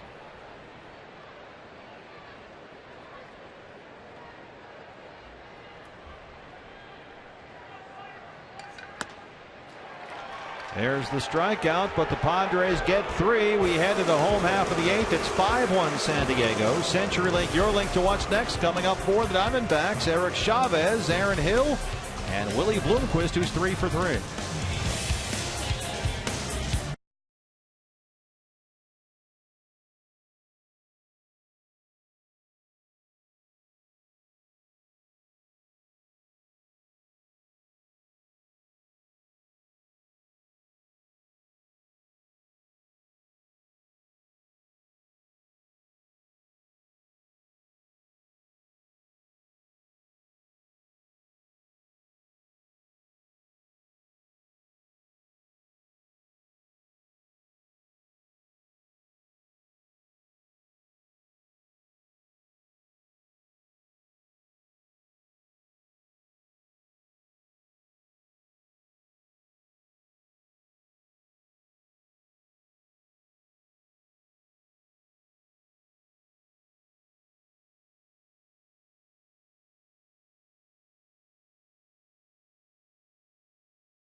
Chase Field. The Giants are in. Tim Lincecum and Randall Delgado. Someone notify Goldie. Oh, he knows. Pre-game show at 6 o'clock. Hey, the Padres have changed their outfield. Shock. Chris Denorfia has moved from right to left. Alexi Amarista comes into play center, and Venable moves over from center to right. So Denorfia, Amarista, Venable left to right, but don't hold your breath. It'll change. I'll tell you, it's a real testament to the versatility of the Padres outfielders, and I give Bud Black credit. Depending on the 3 guys he has out there at any given moment, he knows exactly where they're best suited to help the team win a ball game. And it was like we talked about last night when there were those bunt situations late in the game, and it seemed like Guzman and Jerko alternated second and third every batter, depending on where they might bunt the ball, right? Where the ball was most likely to be placed, and Chavez chases one out of the zone for a strike 3 right there. Yeah, and in potential double play situations, Jerko would always go back to second because he's had a lot more experience at that position, better suited to try to turn a double play. Chavez strikes out for the 3rd time tonight. Here's Aaron Hill, who singled his last time.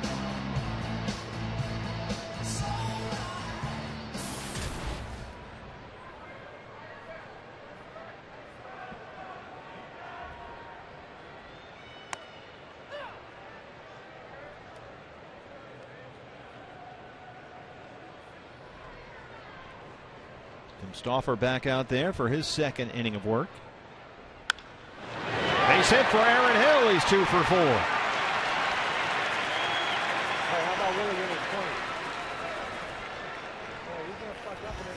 Our APS Energy All-Star in his first game off the DL is Willie Bloomquist, who, as he steps in here, is 3 for 3.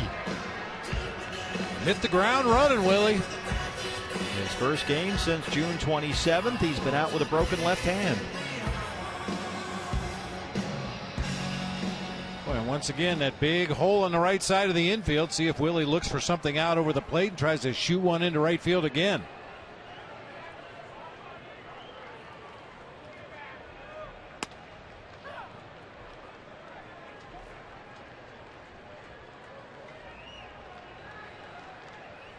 Well, you'd never know he missed a beat.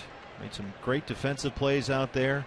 Some relays, turned some double plays. Got 3 singles and 3 at bats. Fights that one off. Grounded to Alonso at first. He's got 1 play. That's the 2nd out. And Hill moves up to second. Definitely trying to go to the right side that time, but that pitch from Stauffer just continued to run farther and farther inside. Just kind of fisted it down that first baseline. Here's Parr, who's 0 for 3.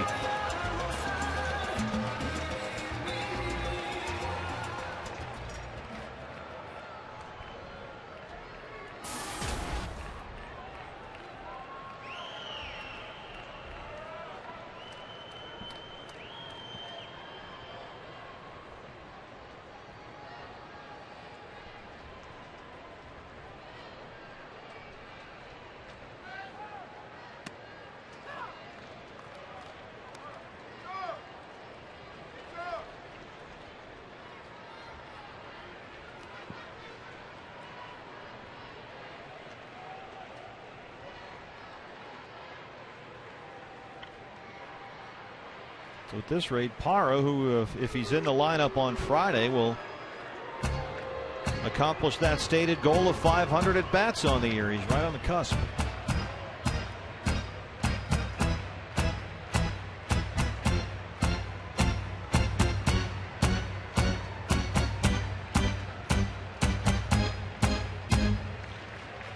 Off day tomorrow, back here Friday to open a 3-game set against the Giants. Then the Blue Jays are in for 3.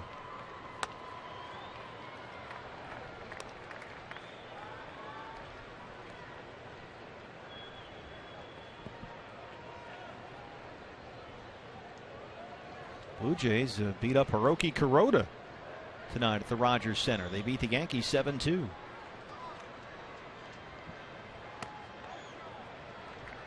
Look at that. Some of them are already here.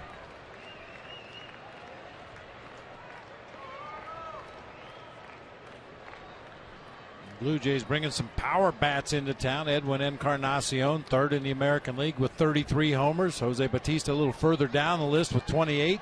Encarnacion homered tonight. Oh, did he? Yeah. Make it 34 then. Crushed one off Kuroda.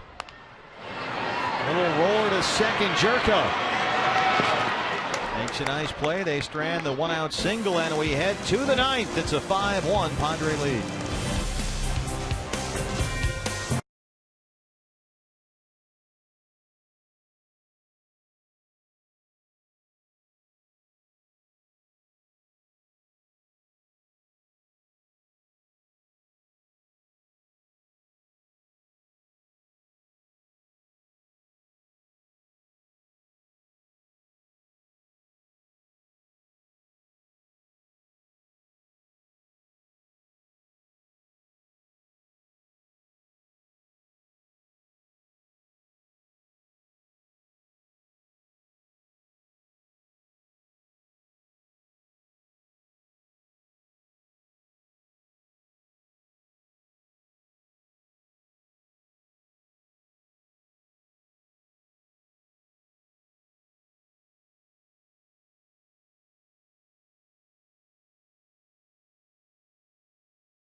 The draft is hosted by Patrick O'Neill, fantasy expert Ryan Fowler. It kicks off at 6 p.m.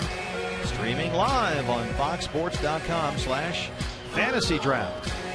And we'll be using the off day tomorrow to prepare for our fantasy football league. Commissioner Tom Candiotti, Yuri De La Rosa on to work the 9th.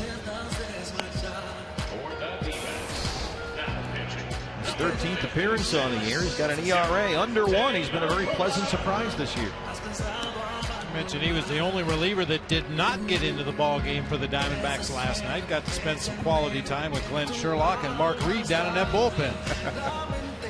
Always good to hang out with Sherles and Reeder down there.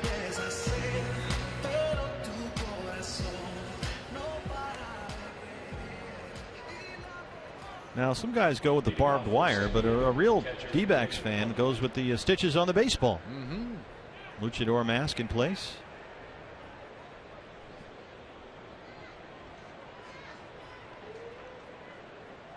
Nick Hundley will lead off the ninth. Hundley, Cedeno, the pitcher's spot.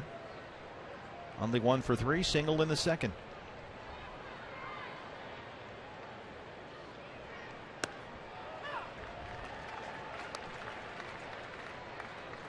Nick Hundley was the starting catcher for most of the season, while Yasmani Grandal was serving a 50-game suspension for a positive testosterone test last year.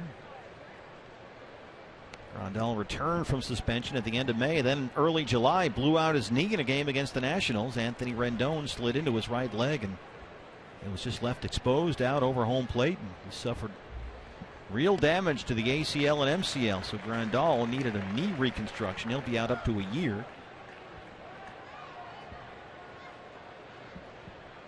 So Hundley has been doing most of the work. Rene Rivera, the backup. 1-2.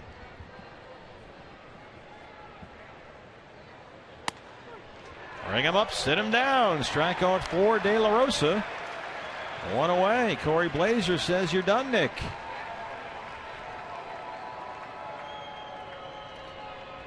Shortstop, Ronnie Cedeno. Here's Cedeno.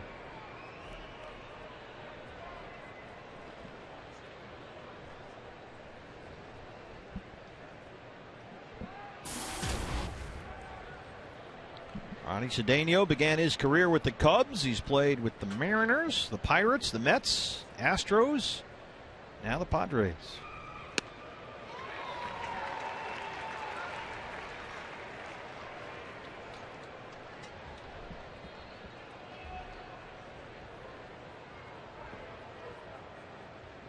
I like those red stitches on the glove. Sedona red. It's a nice touch.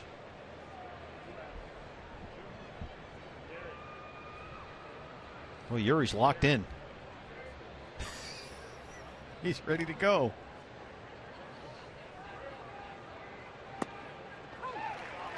You see why, 0-2.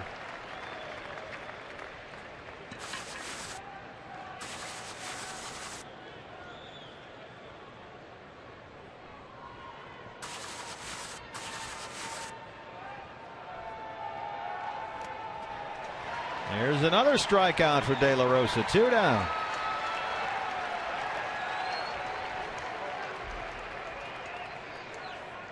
Brings up Mark Kotze. He'll hit for the pitcher. Pinch hitting for Tim Stuff, number 14, Mark Kotze.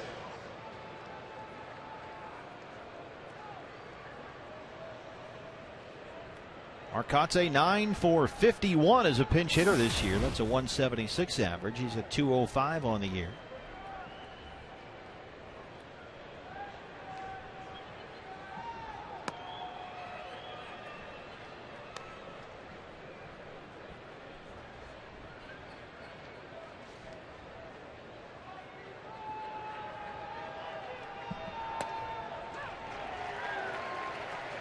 Second time in the game, Bud Black's had to use a left-handed hitter against a left-handed pitcher. He had all his righties in the starting lineup against Wade Miley. So when you get those pinch-hitted bats, sometimes you're forced to send a lefty up there against a left-handed pitcher. Boy, De La Rosa, they had 1 and 2 here, trying to strike out the side in order. Of course, pretty soon it's going to be roster expansion time. You want to see some messed up scorecards. Wait till then. Whew.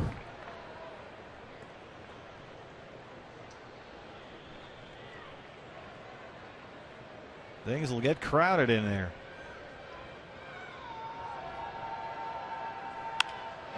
Center field, A.J. Pollock. De La Rosa works a 1-2-3 ninth. We'll head to the home half. Diamondbacks down 5-1.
Taco Bell is giving away 3 free tacos with the purchase of a large drink between 4 and 6 the following day at participating locations.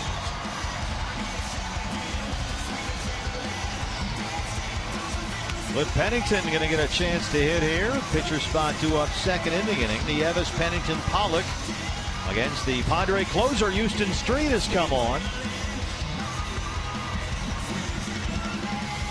And the fans looking for some runs at Chase, home half of the ninth. Mission October.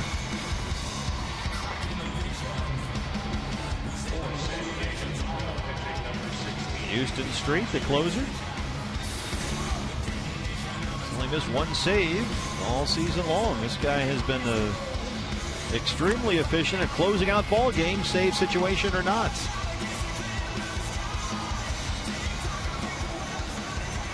Three-pitch mix from Houston Street. Fastball, slider, changeup. We've seen that changeup be a real weapon for him in games against the D-backs in the past.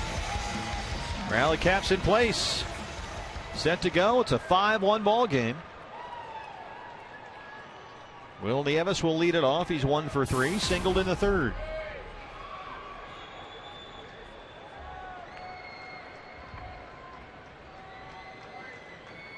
Nieves has now hit safely in 12 of his last 15 games.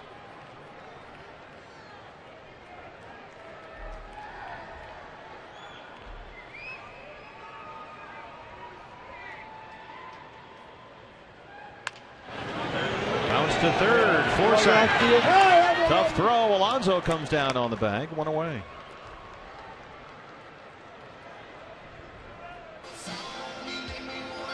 We kind of rushed that like it was Tony Campana getting up the line. And a little bit more time than he realized right there. Several steps to his left. He might have thought that Will was getting down the line a little more than he really was. Cliff Pennington will hit for De La Rosa. Cliff went 3 for 21 on the road trip through Pittsburgh, Cincinnati, and Philadelphia.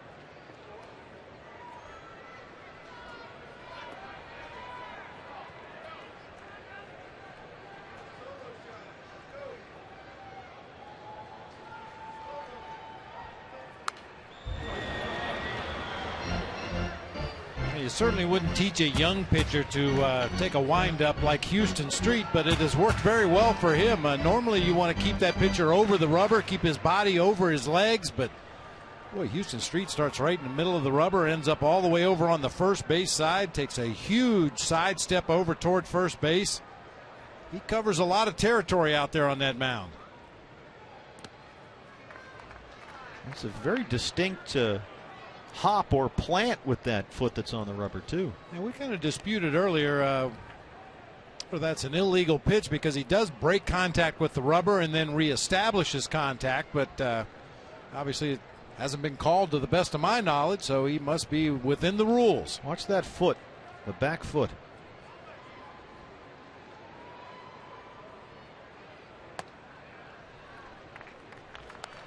Well, whatever he's doing, it sure is working. He, since the beginning of last season, has converted 48 out of 50 saves. Here's another look.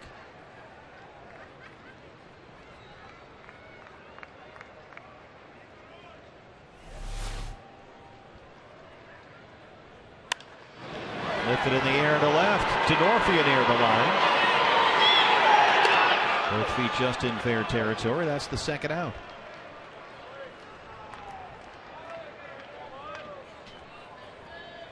So it's up to A.J. Pollock, last man standing. A.J.'s been on base twice tonight. He walked in the third and singled in the seventh.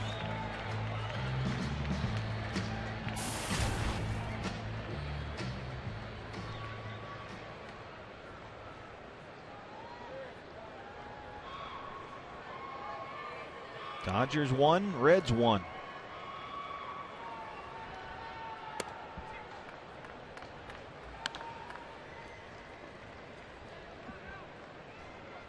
So a day off tomorrow to regroup, and then 3 against the Giants, 3 against the Blue Jays.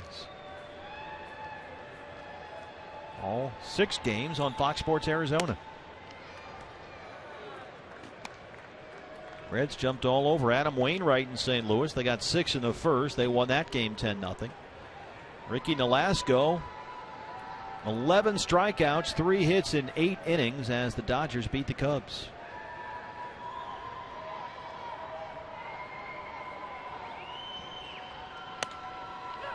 Two and one.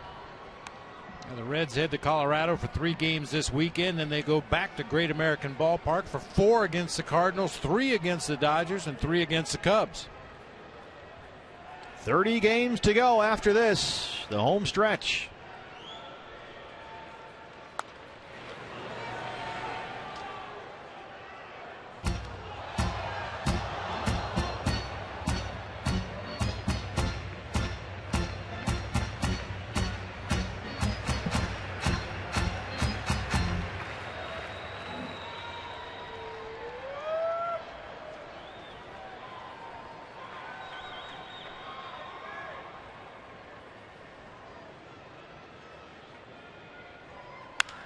That is hammered to the gap in left center and gets down, goes to the wall. A.J. Pollock is wheels up and headed for second. He'll stop there. His 25th double.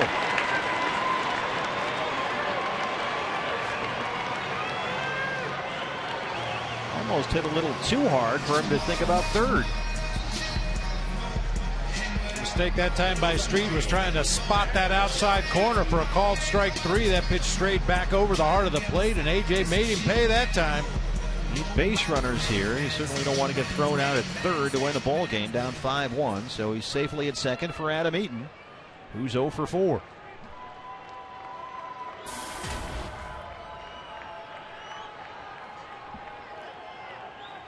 Alley Cap's working.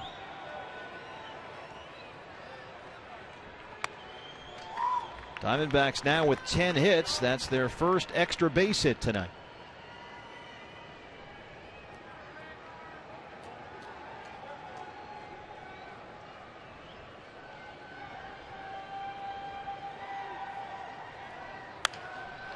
Left field to Orfia.